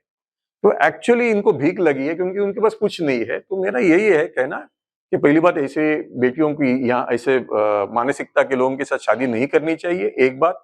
और दूसरी बात, इस कंसेप्ट पे जब भी हम आएंगे, कोई ऊंच नहीं है, कोई नीचे नहीं है, दो फैमिलीज इक्वल लेवल पे है, और अगर पसंद आए तो ही करो ना शादी, ऐसा कुछ नहीं है। उनकी मानसिकता जुड़ गई तो शादी करवाओ, क्योंकि ये एक कुटुंब है, ये हमारी प्रथा है, एक मानवता आगे लेके जाने का एक प्रवास है। लेकिन शादी का कंसेप्ट वेरी क्लियर इसके आगे होना ही चाहिए कि दो फैमिलीज एक साथ आ रहे, कोई किसी के घर पे नहीं जा रहे। बिल्कुल। मेरे एग्जाम्पल में भी है सर, जैसे आपने बोला कि लड़का लड़की को देख करके ही सेम कि आपके थिंकिंग थॉट्स सब मैच होने चाहिए। बट अभी क्या है कि एक शादी हुई थी कपल की। अब ये शादी मतलब हाँ अरेंज मैरिज थी, लेकिन उनके पहले क्या था कि उनके लव मैरिज साथ में जॉब करते थे, बहुत अच्छा था, मतलब काफी लॉन्ग रिलेशनशिप था। लेकिन उसमें क्या था कि उन लोगों को अपना रिलेशन तोड़ना पड़ा कि उनकी फैमिली कास्ट अलग है। ऊपर से लड़के जो हैं उनको जहां उनके पिताजी ने जहां उनकी शादी ठीक की थी, उनको दहेज काफी अच्छा मिल रहा था, और लड़की से बिल्कुल खुश ना थे। उनके लड़के जो थे बिल्कुल खुश नहीं थे। लेकिन हाँ सिर्फ ये शादी हुई पैसों पर कि हमारे पिताजी नहीं मान रहे, हम शादी आगे नहीं कर सकते हैं। लड़की चाहती थी पर नहीं हुआ। बट अभी क्या हुआ, शादी पैसों पर तो कर लिए, स्टेटस जातिवादी सब देखकर कर लिए, पर जो उन लोग सोचे कि आगे चल के बहुत खुशी से होगा, हमारा मान सम्मान इज्जत खानदान बचा रहेगा, आज के टाइम में दोनों का डाइवोर्स हो चुका है। अब वो बंदा चाह रहा है जिसको मैंने छोड़ा वो करने के लिए। अब तो जाहिर सी बात है वो नहीं हो सकती ना, क्योंकि जब एक साथ आप लोग इतना टाइम से रहा है और शादी नहीं किया, बस आप लोग पिताजी के कहने पे, जो कि आप पढ़े लिखे हैं, जॉब कर रहे हैं साथ में, और आज आपकी शादी टूट गई है। रीजन यही है, सिर्फ मानसिकता, क्योंकि आपने सोचा कि मुझे यहाँ से मेरे फैमिली मिलेंगे, सब कुछ मिलेंगे, पैसे मिलेंगे, और वो कुछ नहीं रहा। एग्जैक्टली और मैं इसमें ऐड करता हूँ, देखिए अगर हम लोग सर्वे करते हैं तो जितने भी केसेस जाते हैं डाइवोर्स के लिए, तो उसमें से ऐसा भी ध्यान में आया कि ये जो स्टेटस की आपने बात की जो सही है, और नियरली सभी लोग स्टेटस के ऊपर डिपेंड होते हैं, और स्टेटस एक ऐसी चीज है कि जो आपको रोज जीने नहीं देती, क्योंकि आप लोगों के सर्टिफिकेशन के लिए आप रुके हुए हो कि ये मैंने गाड़ी ली, इसने प्रशंसा की, नहीं मैंने इतनी शादी की, उसने और 4 जगह बताया कि नहीं इतनी बड़ी शादी की, तो वो व्यक्ति रोज मरता है। सर अभी तो है पछतावा, अरे क्या करूं यार, शादी तो कर लिया, अब तो मैं बर्बाद हो गया, कुछ नहीं बचा हमारे पास, ऐसी लाइफ। लेकिन स्टेटस ऐसे भी है कि जहां पे मैंने देखा है कि ये इवन बात मैंने महाराष्ट्र में भी देखी है कि सिटी की बात बोल रहा हूँ, शादी हो गई, वो एमडी डॉक्टर है लेडी, वो बहू एमडी डॉक्टर है, शादी हो गई लेकिन उसने बाहर कुछ काम नहीं करना है शादी के बाद। क्यों? स्टेटस, हमारी बहू एमडी डॉक्टर है।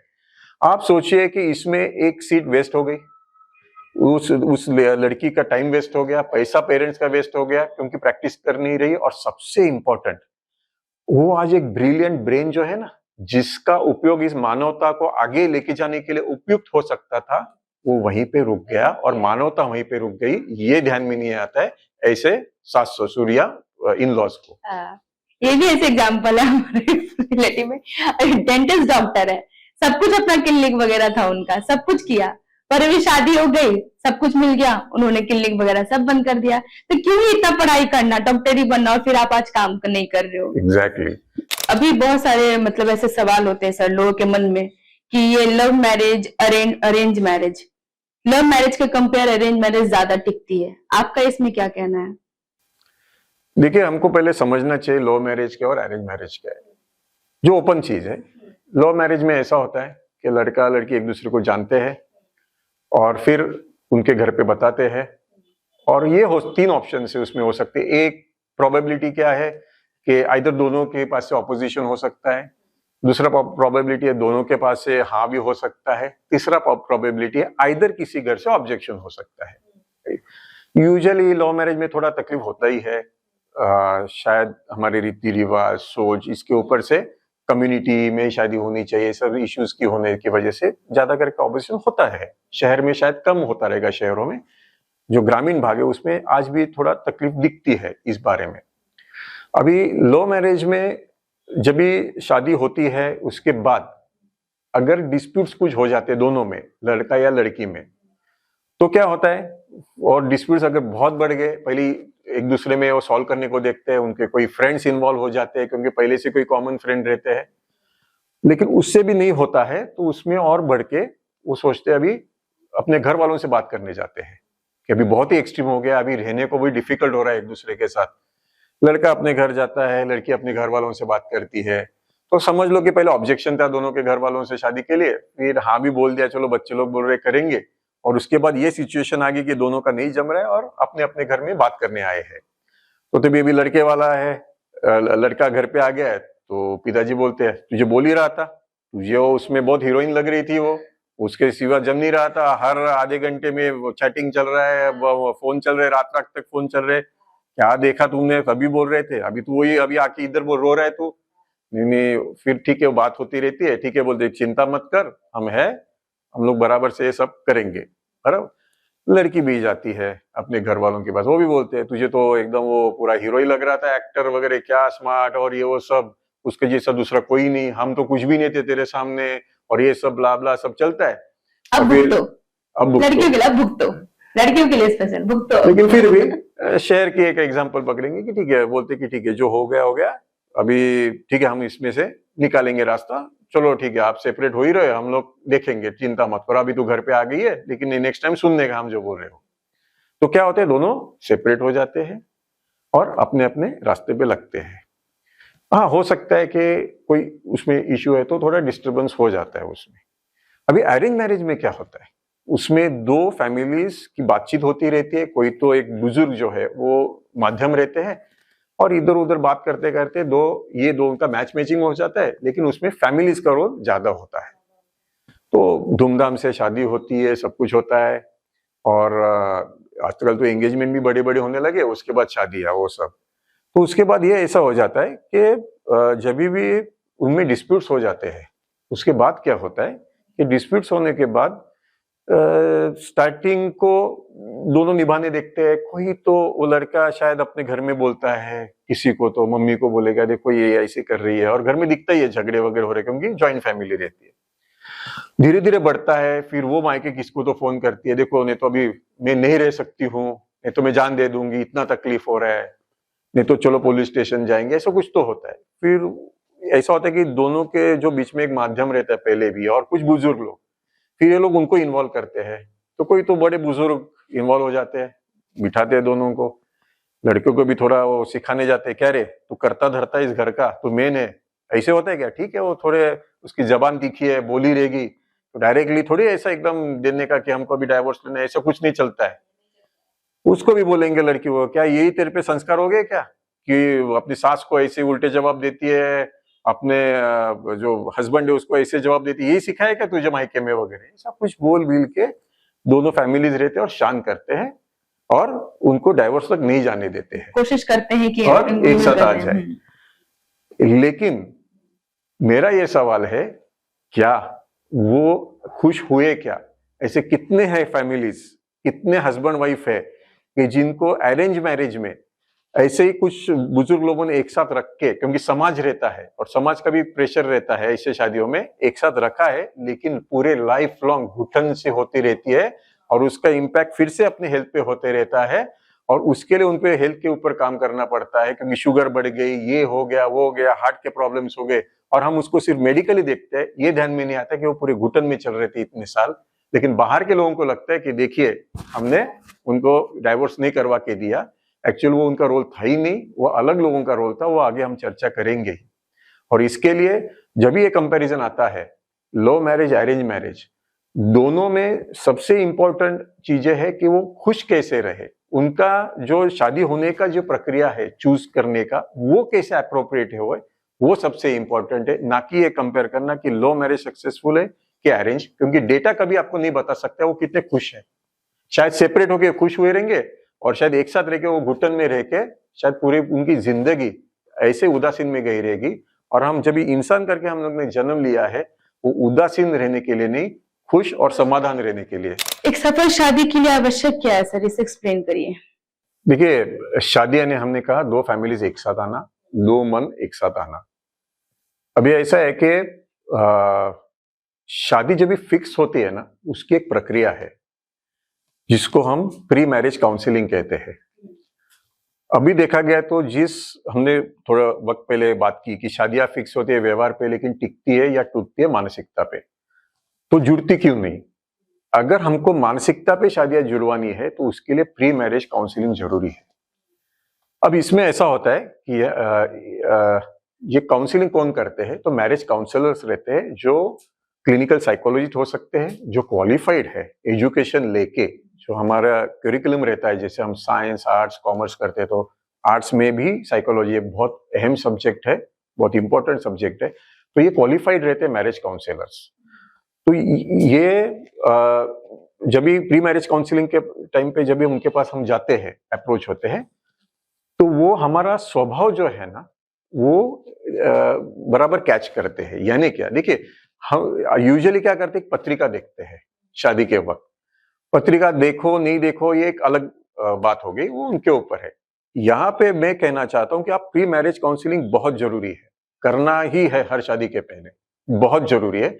उसमें मैच मेकिंग परफेक्ट होने वाला है, क्योंकि देखिए हम लोग क्या करते हैं, हम जो एक दूसरे का जो स्वभाव रहता है ना, जब भी इवन लव मैरिज की भी बात करते हैं, तो अभी जिम्मेदारी कुछ नहीं है, जब भी कन्वीनियंट टाइम है तभी जो शादी के पहले मिलते हैं, सब बात होती है। लेकिन जब भी शादियां होती है तभी आपकी साइकोलॉजी ही काम में आती है, फिर तभी प्रेशर आता है, टेम्परामेंट का विषय आता है, काफी चेंजेस होने लगते हैं, हार्मोनल चेंजेस, जीन्स में तो लाइफ लॉन्ग चेंजेस होते हैं जीन्स की वजह से। तो ये क्या करते हैं, ये पहले क्लैरिटी तो लेके आते हैं कि किस ढंग से आप क्या देख रहे हैं, आप क्या एक्सपेक्ट कर रहे हैं एक दूसरे के साथ। अगर कोई ज्वाइंट फैमिली है तो तभी सभी फैमिली वालों को इन्वॉल्व करेंगे कि एग्जैक्टली सब क्या चाहते हैं, बराबर है। और ये जब भी वो एक्सप्लेन कर रहे हैं, ये स्टडी करते हैं उनको, जो बात नहीं कही गई है वो भी वो एक्सट्रैक्ट करके लेते हैं, इसीलिए वो साइकोलॉजिस्ट है। ठीक है, इसमें फायदा क्या होता है, तो जब भी 2-3 सेशंस उनके हो गए, सिटिंग्स हो गए, यानी पहले ग्रुप को मिले हैं, उसके बाद लड़की के साथ 1-to-1 किया, लड़के के साथ 1-to-1 किया, ज्वाइंट फैमिली है तो लड़की के माँ बाप, लड़के के माँ बाप, जो भी है, करने के बाद वो एक रिपोर्ट कार्ड रखेंगे कि इसका स्वभाव ये है। अभी क्लैरिटी हो गई बाकी चीजों की, लेकिन जो एक्सट्रैक्ट करना है मानसिकता की, वो एक्सट्रैक्ट करके रिपोर्ट रखेंगे और फिर बता देंगे कि ये अच्छा है, लेकिन यही इश्यूज आ सकते हैं। फिर डिसीजन तो उनको ही लेना है, लेकिन साइकोलॉजिकल लेवल पे एक एम्फेसिस हो जाता है, तो ये बहुत बढ़िया रहता है, उससे आइडिया आ जाती है, तो ये बहुत इंपॉर्टेंट है। दूसरा, अभी ये हो गया शादी के पहले की बात, तो उसके ऊपर ये एक बार चीज हो गई, इसका मतलब सिर्फ रिपोर्ट कार्ड के लेके नहीं जाते, फिर शायद ये भी हो सकता है कि दिक्कत ये हो सकती है, जैसे पत्रिका बोलते ये नहीं जुड़ रहा है, ये नहीं जुड़ रहा, लेकिन आप ये करो, तो इसमें साइकोलॉजिकल लेवल पे फिर वो कुछ एक्सरसाइज बता सकते हैं कि इस ढंग से आप कर सकते हो। जैसे एग्जांपल लड़का और लड़की का हो रहा है, और चलो अभी के हिसाब से ज्वाइंट फैमिली है तो लड़की उस घर में जा रही है 2 मिनट के लिए, आप समझ, ये भी हो सकता है कि उसके माँ का टोन उसको बहुत इरिटेट हो रहा है, लड़की को ये भी हो सकता है, नॉट एग्जैक्टली स्वभाव, या ससुर का हो सकता है या देवर का हो सकता है, टोन भी। तो देयर आर वेरियस थिंग्स, ये लोग जान के आपको बराबर ब्रीफ करेंगे, उसके सॉल्यूशन या एक्सरसाइजेस देंगे जो पीरियडिकली करने का है। इतना बढ़िया ये सब रहता है, ये एक चीज हो गई। दूसरा है, अभी शादी हो गई है अगर किसकी, तो उसके बाद जैसे हम लोग अभी बात हो गई थी कि डिस्प्यूट्स आ गए, लव मैरिज अरेंज मैरिज के, तो डिस्प्यूट्स अगर आ गए, चलो अगर एक बात हम लोग लीगल देखते हैं कि जब भी डाइवोर्स तक जाते हैं, कोर्ट में जाते हैं, तो क्या करता है कोर्ट, वो डायरेक्टली थोड़ी कुछ हियरिंग लेता है, वो पहले बोलते हैं आपको काउंसलर के पास जाना है कोर्ट के, तो 2 या 3 महीने पहले काउंसलर थ्रू जाना पड़ता है, क्योंकि एक ही चीज ऐसे कि जिसपे डायरेक्ट गुनाह नहीं होता है। आप पुलिस स्टेशन भी मैरिटल इश्यू लेके जाओ, वो बाहर जाके तो क्रिमिनल नहीं हुआ है, ये बहुत सेंसिटिव इश्यू है हस्बैंड वाइफ का या फैमिली का। तो सरकार का प्रयास रहता है कि पहला उनका प्रयास रहता है कि एक साथ आ जाए प्रिफरेबली, क्योंकि उसके ऊपर काफी चीज निर्भर है, तो वो प्रोसेस वहीं से तो करनी है अगर कोर्ट में भी जाएंगे। मेरा ये कहना है कि अगर शादी में कभी कोई इश्यूज आते हैं, इमीडिएटली आप मैरिज काउंसलर के पास अप्रोच हो जाओ, और लिटरली अगर देखा गया तो विद इन 2-3 सिटिंग्स वो रिजॉल्व हो जाते हैं, चांसेस ज्यादा है। और अगर शादी अभी किसकी हो गई है लेकिन इतने कुछ इश्यूज भी नहीं है, थोड़े थोड़े तो रहते ही है, मूडीनेस के ऊपर से हो गया, ये वो कुछ हो गया, तो मेरा ये कहना है कि आप वैसे भी जाओ मैरिज काउंसलर के पास और उनको अपडेट दे दो कि हमें ठीक है ऐसा कुछ मेजर नहीं, लेकिन ये हो रहा है, उसके ऊपर क्या सोल्यूशन है और आगे हम कैसे बढ़ते रहे। अगर हमारा शादी अच्छा चल रहा हो फिर भी मिलना चाहिए। देखिए, हम लोग एक ही लेवल पे जाके पढ़ के रुक गए क्या, आगे पीएचडी किए और किया है, तो क्या हम एश्योर्ड है, हमें एश्योरेंस है कि हम परफेक्ट हो गए? अगर कुछ गुंजाइश है आगे जाने के लिए, क्या अड़चन है?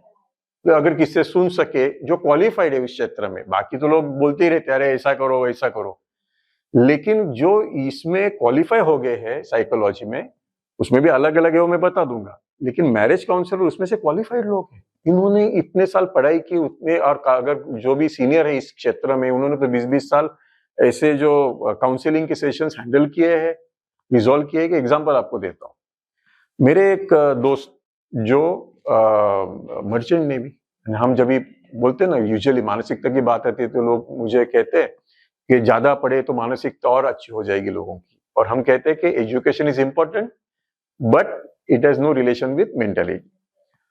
तो काफी अच्छे इसमें फॉरेन कंपनी में काम कर रहे थे, और उनका वाइफ के साथ झगड़ा हो गया, वाइफ नजदीक के एरिया में उनके मामा के पास रहने लगी, और वो आउट ऑफ महाराष्ट्र के थे। तो एज यूजुअल जब ये यूजुअली होते हैं सोशल फील्ड में है तो लोग आते हैं कि ऐसा ऐसा हो गया है वगैरह, कोई सोचता है पुलिस स्टेशन जाए, तो पहले इनको तो मिले। तो जब भी मेरे पास ये आ गए तो मैंने कहा कि अगर मैं जो बोलने वाला हूँ उसके बात करना है, वो सुनने वाले हो तो मैं इन्वॉल्व होता हूँ, नहीं तो आपको जो करना है करो, पुलिस स्टेशन जाओ, जो भी करो। नहीं बोले हम सुनेंगे। तो उसके बाद फिर दोनों से बात की और बहुत बहुत बहुत ही तकलीफ चल रही थी। यानी जो ससुर है बहुत भड़के थे उस लड़के के, बहुत बहुत नियरली मारपीट तक आई थी चीज। तो और सब अच्छे वेल क्वालिफाइड सभी लोग। तो मैंने फिर जब भी मुझे इन्वॉल्व किया तो ऑब्वियसली पहले भड़ास तो निकल गई दोनों साइड से, वो सुनना पड़ता है। उसके बाद मैंने उनको इतना ही बताया, आपको अभी काउंसलिंग लेना है। पहले उनको क्या लगा मैं कुछ बोलूं उनको सुनना है, यानी मैं काउंसिल करूंगा। तो मैंने कहा मैं जो बता रहा हूँ सुनो, आपको मैरिज काउंसलर के पास जाना है। तो पहले हाँ नहीं करते, फिर वो गए। आपको झूठ लग गया, 2 या 3 सीटिंग्स। वो जो ससुर और उनके जमाई दोनों एक साथ घूमने लगे सब जगह पे, और उसे जॉब छोड़ के बिजनेस किया तो ससुर को लेके वो घूम रहे थे जमाई 3 सीटिंग्स के बाद सिर्फ, जो पहले कभी उनसे बात भी नहीं कर रहे थे, और झगड़े हुए इतने एक्सट्रीम। तो काउंसलिंग बहुत इंपॉर्टेंट है और एक सक्सेसफुल मैरिज चाहिए तो हम लोग को इनका आधार लेना बहुत जरूरी है। सर लोग साइकोलॉजिकल काउंसलिंग से डरते क्यों है? बहुत बढ़िया पूछा आपने। देखिए, अगर हमारे पास कोई इश्यू आता है घर में तो हम लोग यूजुअली क्या करते हैं, पहले क्या करते थे और अभी भी करते हैं, कोई मंदिर में जाओ और वहां पे भगवान को कहो कि भगवान ऐसे ऐसे अगर देखो ये तकलीफ है घर में, अगर आप हमको उससे छुड़वाएंगे तो हम 21 बार ये करेंगे, या जो भी नवस बोलते हैं या जो भी है वो हम करेंगे, बराबर है। या फिर वो तकलीफ लेके किसी गुरु के पास जाते हैं कि हमारे घर में बहुत टेंशन है, मेरे हस्बैंड या मेरी वाइफ इसका ऐसे ऐसे हो रहा है या जो भी है, और वो गुरु के पास जाते हैं। ये तो होता है कि नहीं? अभी सरप्राइजिंग मुझे यही लगता है कि ये जाओ, नहीं ऐसा नहीं है, इनके पास जाना है और जाओ, लेकिन जो क्वालिफाइड एक क्षेत्र में उनके पास आप क्यों नहीं जाते? लोग कहते हम क्या पागल हो गए क्या? तो अगर आप इनके पास जाओगे, मंदिर में जाओगे, वही प्रॉब्लम लेके मंदिर में जाओगे, नवस रखोगे या गुरु के पास जाओगे पूछने, तो कोई इश्यू नहीं। लेकिन अगर आप क्लिनिकल साइकोलॉजी जो मैरिज काउंसलर उसके पास जाओगे तो पागल हो गए। और अगर कोई ये सोच रहा है कि साइकोलॉजी के पास जाना यानी मुझ में कुछ साइकोलॉजिकल इश्यू है क्या, तो है, इसके लिए तो जा रहे, और हर एक में है। क्या हमें सिर्फ हार्ट अटैक आता है तो ही डॉक्टर के पास जाते हैं? सर दर्द है, सर्दी हो गई तो जाते हैं ना? तो फिर क्या मैक्सिमम कुछ हो गया तो ही जाना है क्या? छोटी छोटी चीज, मेरा आज गए 10 दिन से अगर मेरा मुगाफी हो रहा है, समझ में नहीं आ रहा है, मैंने सब किया है लेकिन मैं उस मोटिवेशन पे नहीं जा रहा हूँ, तो क्या हर्ज है? मैं फोन करूंगा, मिलूंगा उनको, ठीक है, उनकी जो भी एक नॉमिनल रहती है, जैसे डॉक्टर रहता है वैसे उनकी फीस रहती है। सर लोगों को जादू चाहिए, इस पर मैं बोलूंगी, लोगों को जादू चाहिए। आप लोगों को बोलेंगे ना कि आप काउंसलर के पास जाओ, जो इसके बारे में आपको बताएंगे, मैरिज काउंसलर के बारे में हर चीज, क्योंकि वो पढ़े लिखे हैं। लेकिन लोग क्या है ना, उनको उन पर विश्वास नहीं है, उनको जादू चाहिए। वो बाबा के पास जाएंगे, जो अंधभक्त वाले लोग हैं उनके पास जाएंगे, सॉल्यूशन दे दो, कुछ पढ़ने लिखने खाने वाली चीजें देखो, कितना उनको खिलाओ तो वो ठीक हो जाए। आप उनके बारे में बताइए कि हाँ आप इनके पास जाइए, पक्का आपका सॉल्यूशन है। वो आपको बताएंगे कि आपकी प्रॉब्लम, मेन प्रॉब्लम क्या चल रही है। ये क्या बताएगा यार, ये आदमी क्या करेगा, ये भी तो हम लोग जैसा है, क्या करेगा। लेकिन उन्हें चाहिए जादू।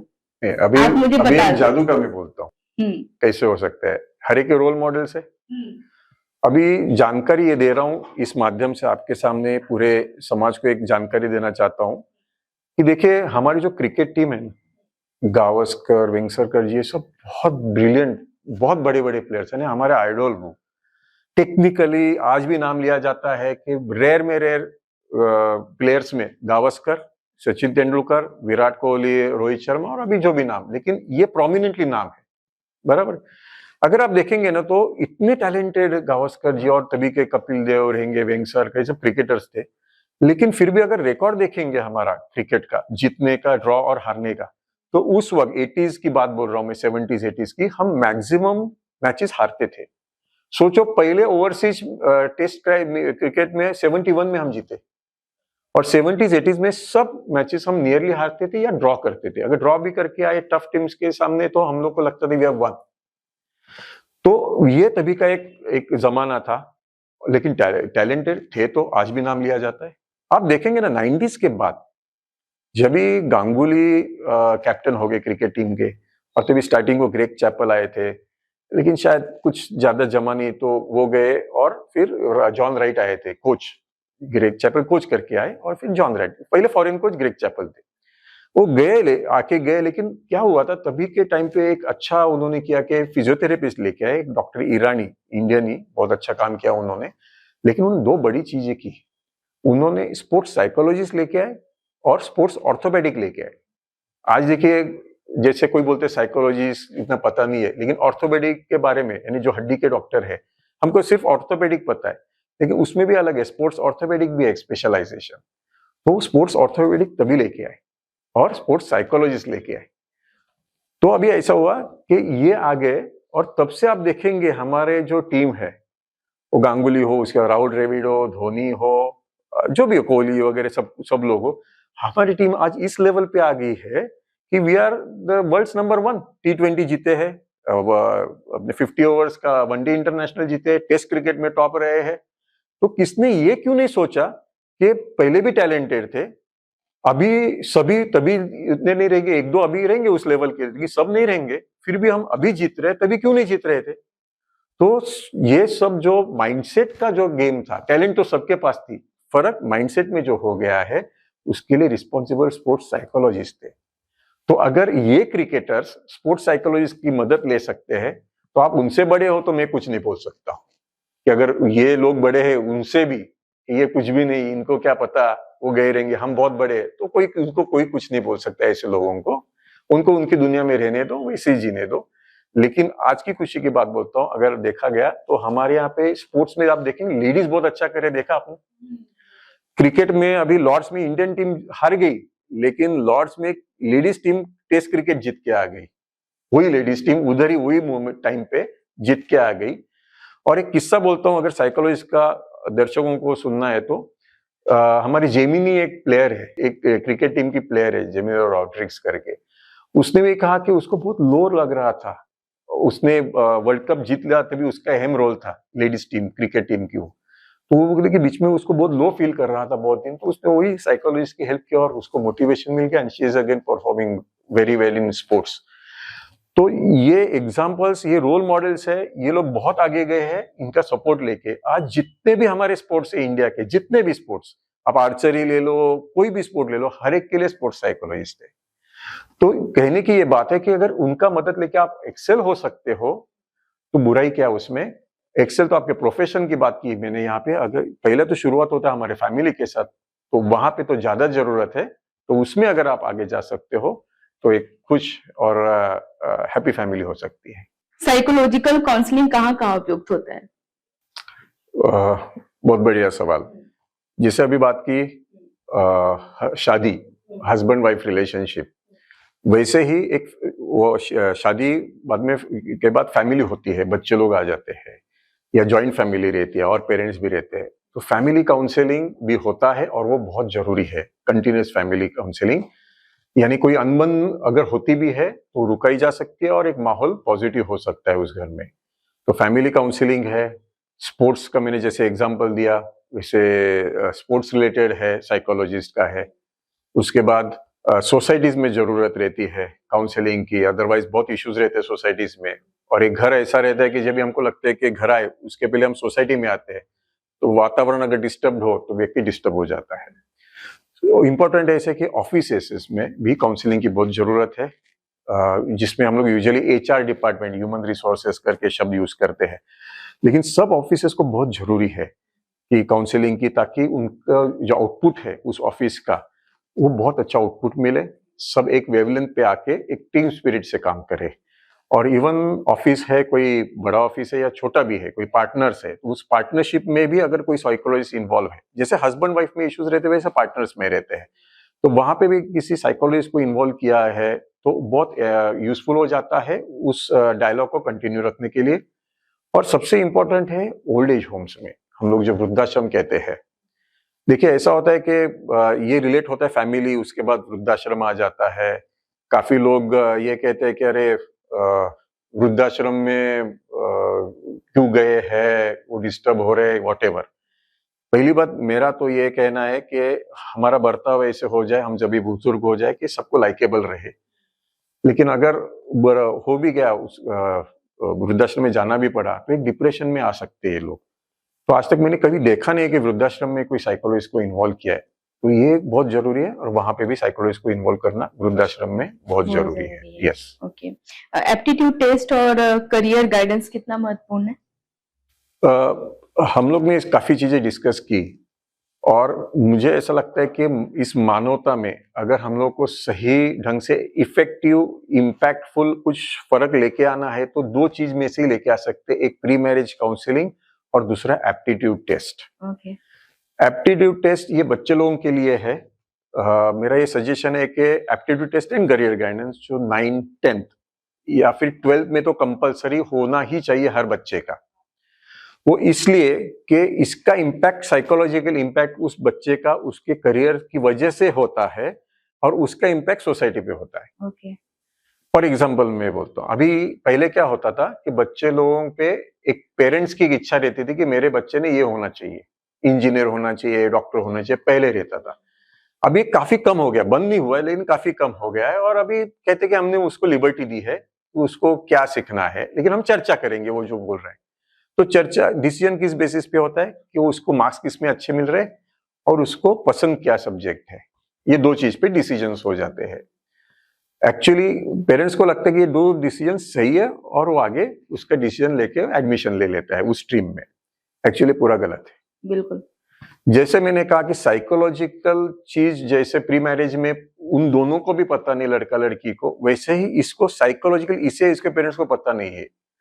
फॉर एग्जाम्पल मैं कहता हूँ, मेरा एक cousin brother, now he is a doctor, he must be now 62, 63।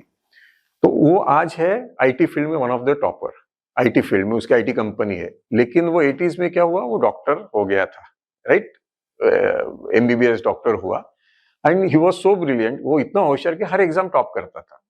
तो तभी उसका डिसीजन सही था कि वो डॉक्टर हो गया। और मैंने कहा अभी उसकी one of the top most IT firms है, पूरे वर्ल्ड में घूमते रहता है, पूरे वर्ल्ड में।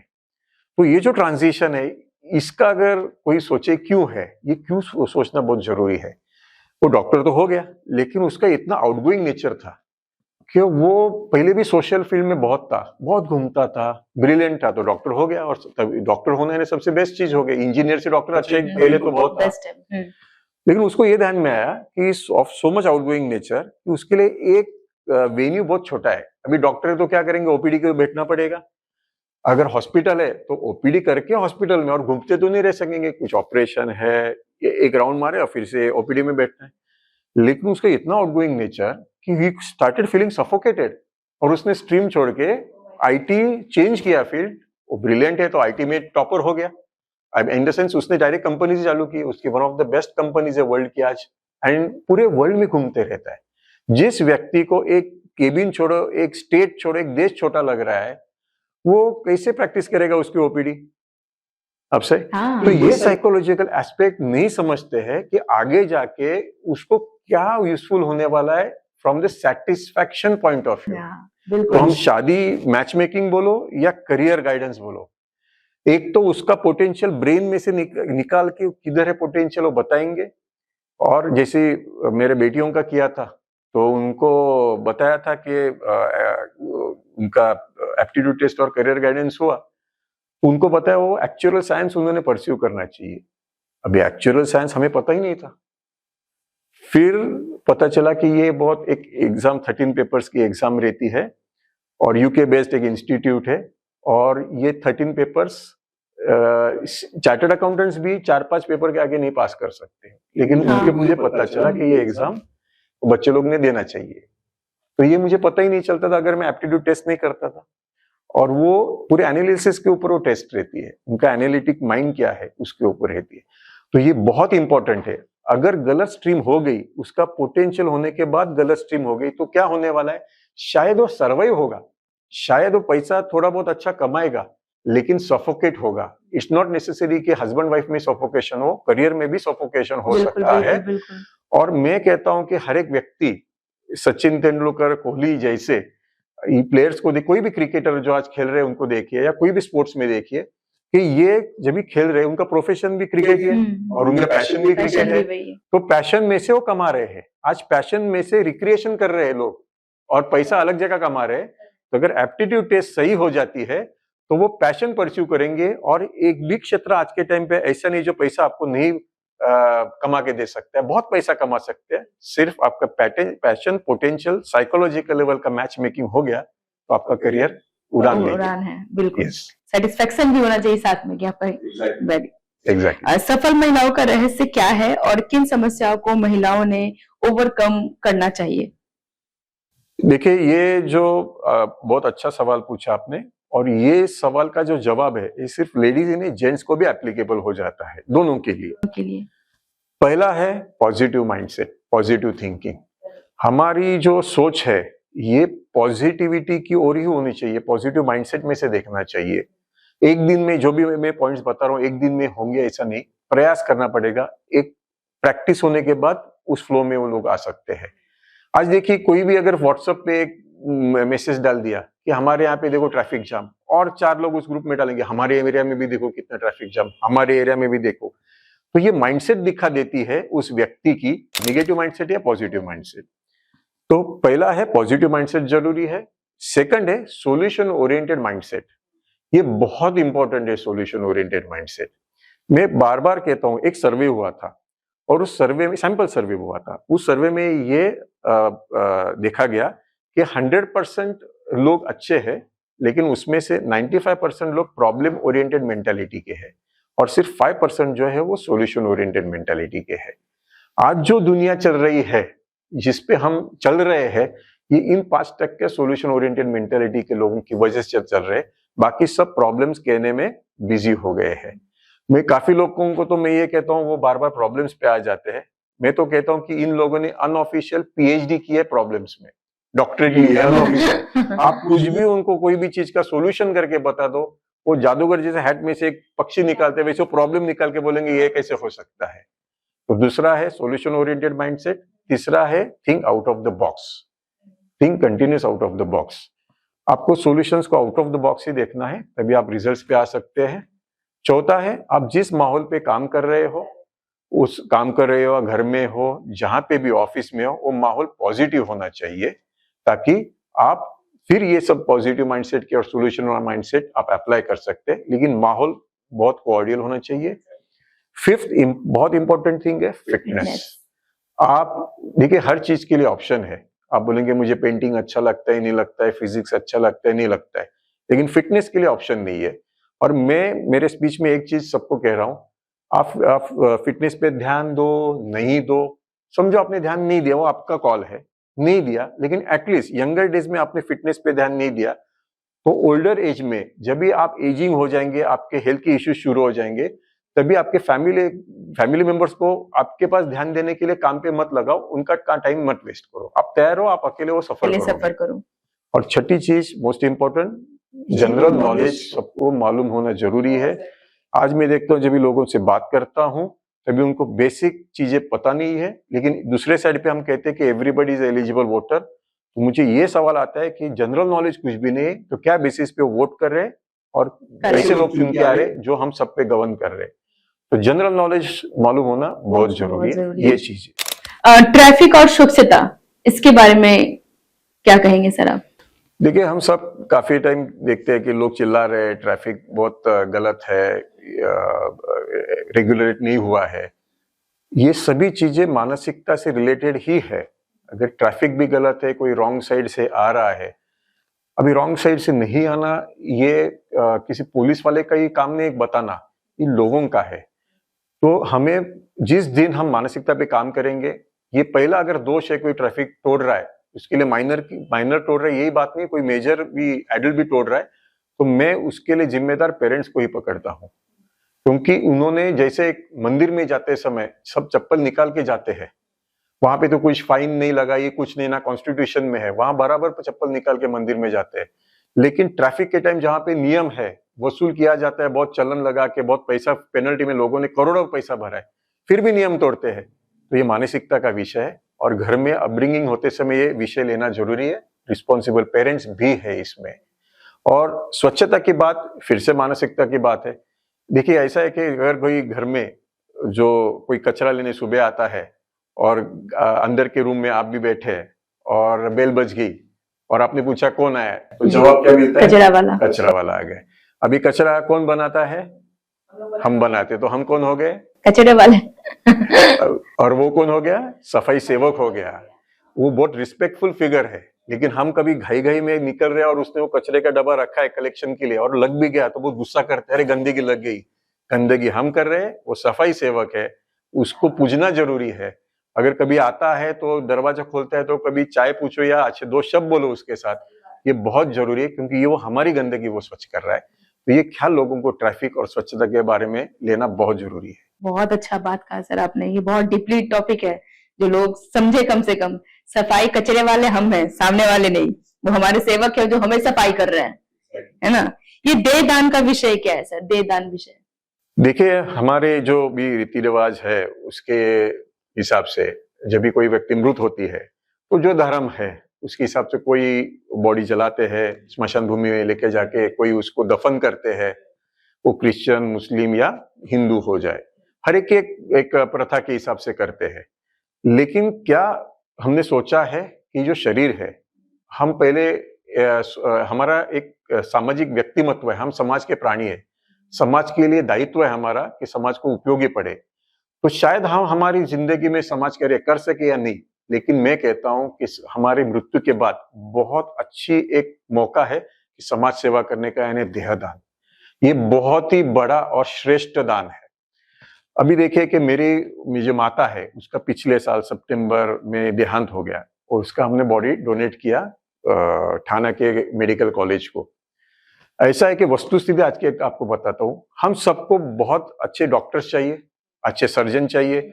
अगर कोई सर्जरी फेल भी हो जाए तो हम टीवी पे देखते हैं कि वहां पे आके मारपीट की है डॉक्टर्स की, ऐसे काफी चीज हमने देखी है।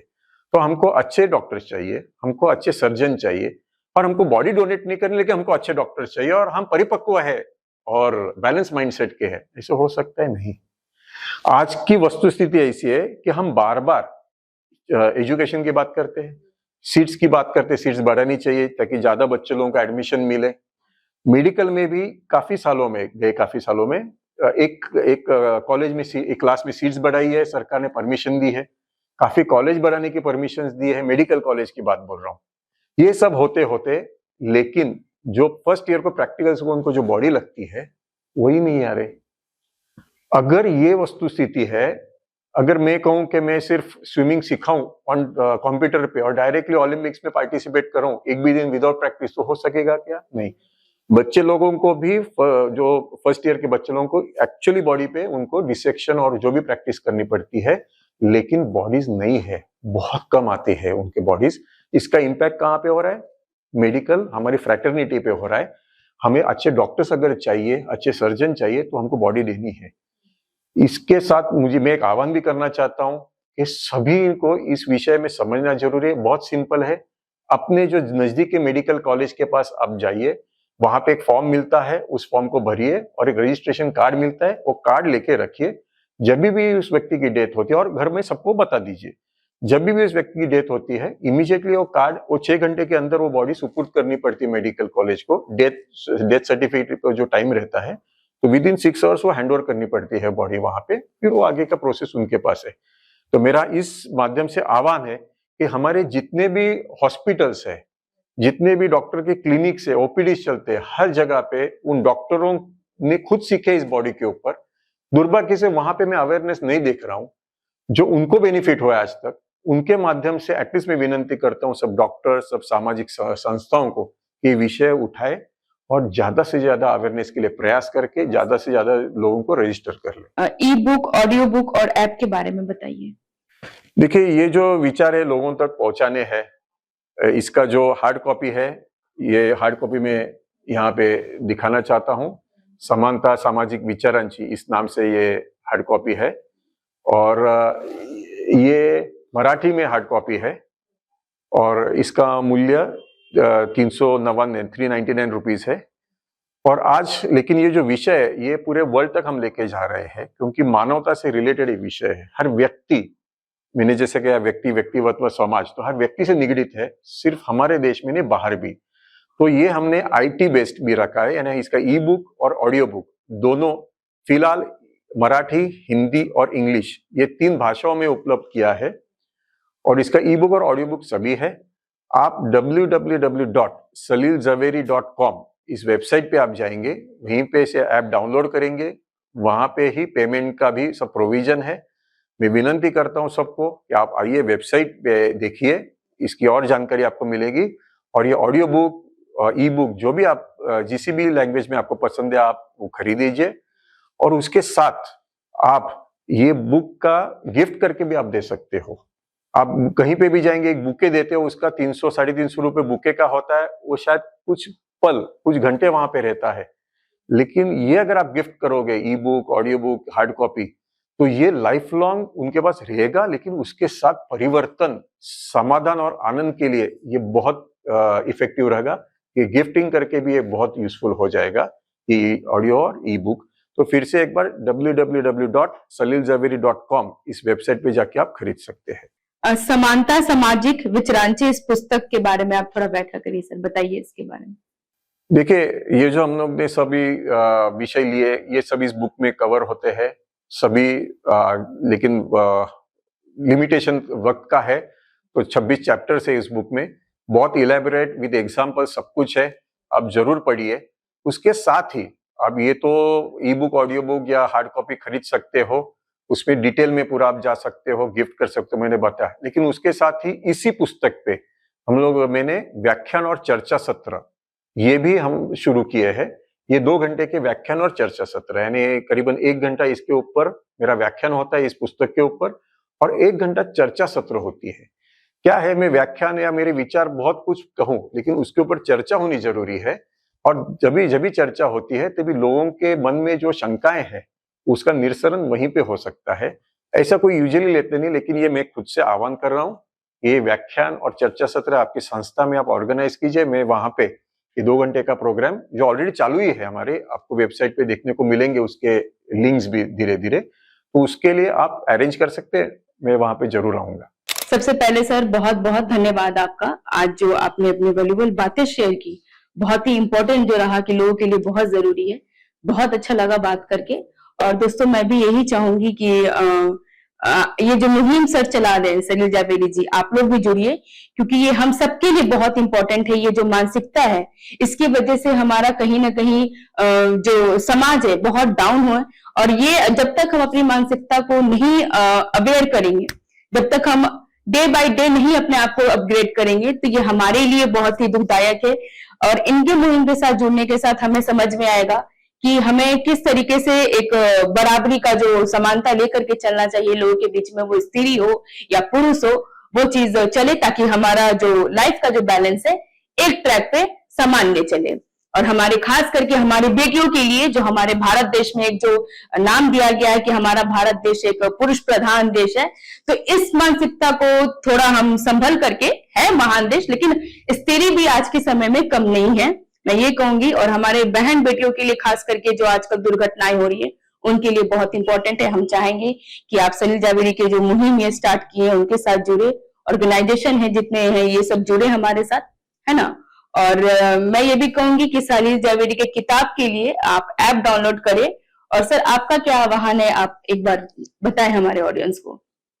देखिए, हमें अगर मानवता ये खुश समाधानी देखनी है, जो बेस हमारा बेस है मानवता का, तो ये बुक जरूर पढ़िए, इसको समझ ले। जरूरत पड़ी तो मुझे बुलाइए, मैं व्याख्यान और चर्चा सत्र के लिए आने को तैयार हूँ। लेकिन सबसे इम्पोर्टेंट, जैसे इस पुस्तक के ऊपर प्रतिक्रिया इस पुस्तक के ऊपर ही है, आप ई बुक पे भी आपको दिखेगा, ऑडियो बुक पे सुनने को मिलेगा। हमारे जो अतिरिक्त जिलाधिकारी पुणे के हैं, उन्होंने भी इसमें प्रतिक्रिया दी है। असिस्टेंट कमिश्नर पुलिस के रिटायर्ड स्मिता पाठक, उन्होंने भी उनकी प्रतिक्रिया दी है। सबने यही कहा है कि जो पुस्तक है, यहाँ से एक मुहिम शुरू हो रही है। एक पुस्तक जनरली ऐसा होता है कि एक पब्लिश हो गया, उसकी बात खत्म हो गई, लेकिन यहाँ से एक विचार अलग आ गए हैं, जो शायद इस पूरे वर्ल्ड में, भारत में हो, महाराष्ट्र में हो या वर्ल्ड में, ये पहली बार कुछ ऐसे विषय आ गए हैं जिसकी वजह से सिर्फ स्त्रियां ही नहीं, लेकिन पुरुष और स्त्री दोनों बहुत खुश और समाधानी रह सकते हैं। ऐसे ये पुस्तक है। तो मैं चाहूंगा कि इस विचारों की मुहिम को आगे लेके जाने के लिए आप सभी लोग एक साथ आए, हमसे जुड़े, और ज्यादा से ज्यादा लोगों तक कैसे पहुंचे, इसके लिए हम सब मिलके प्रयास जरूर करें। ताकि हम सबका आगे चलकर जीवन सुखमय हो। यस।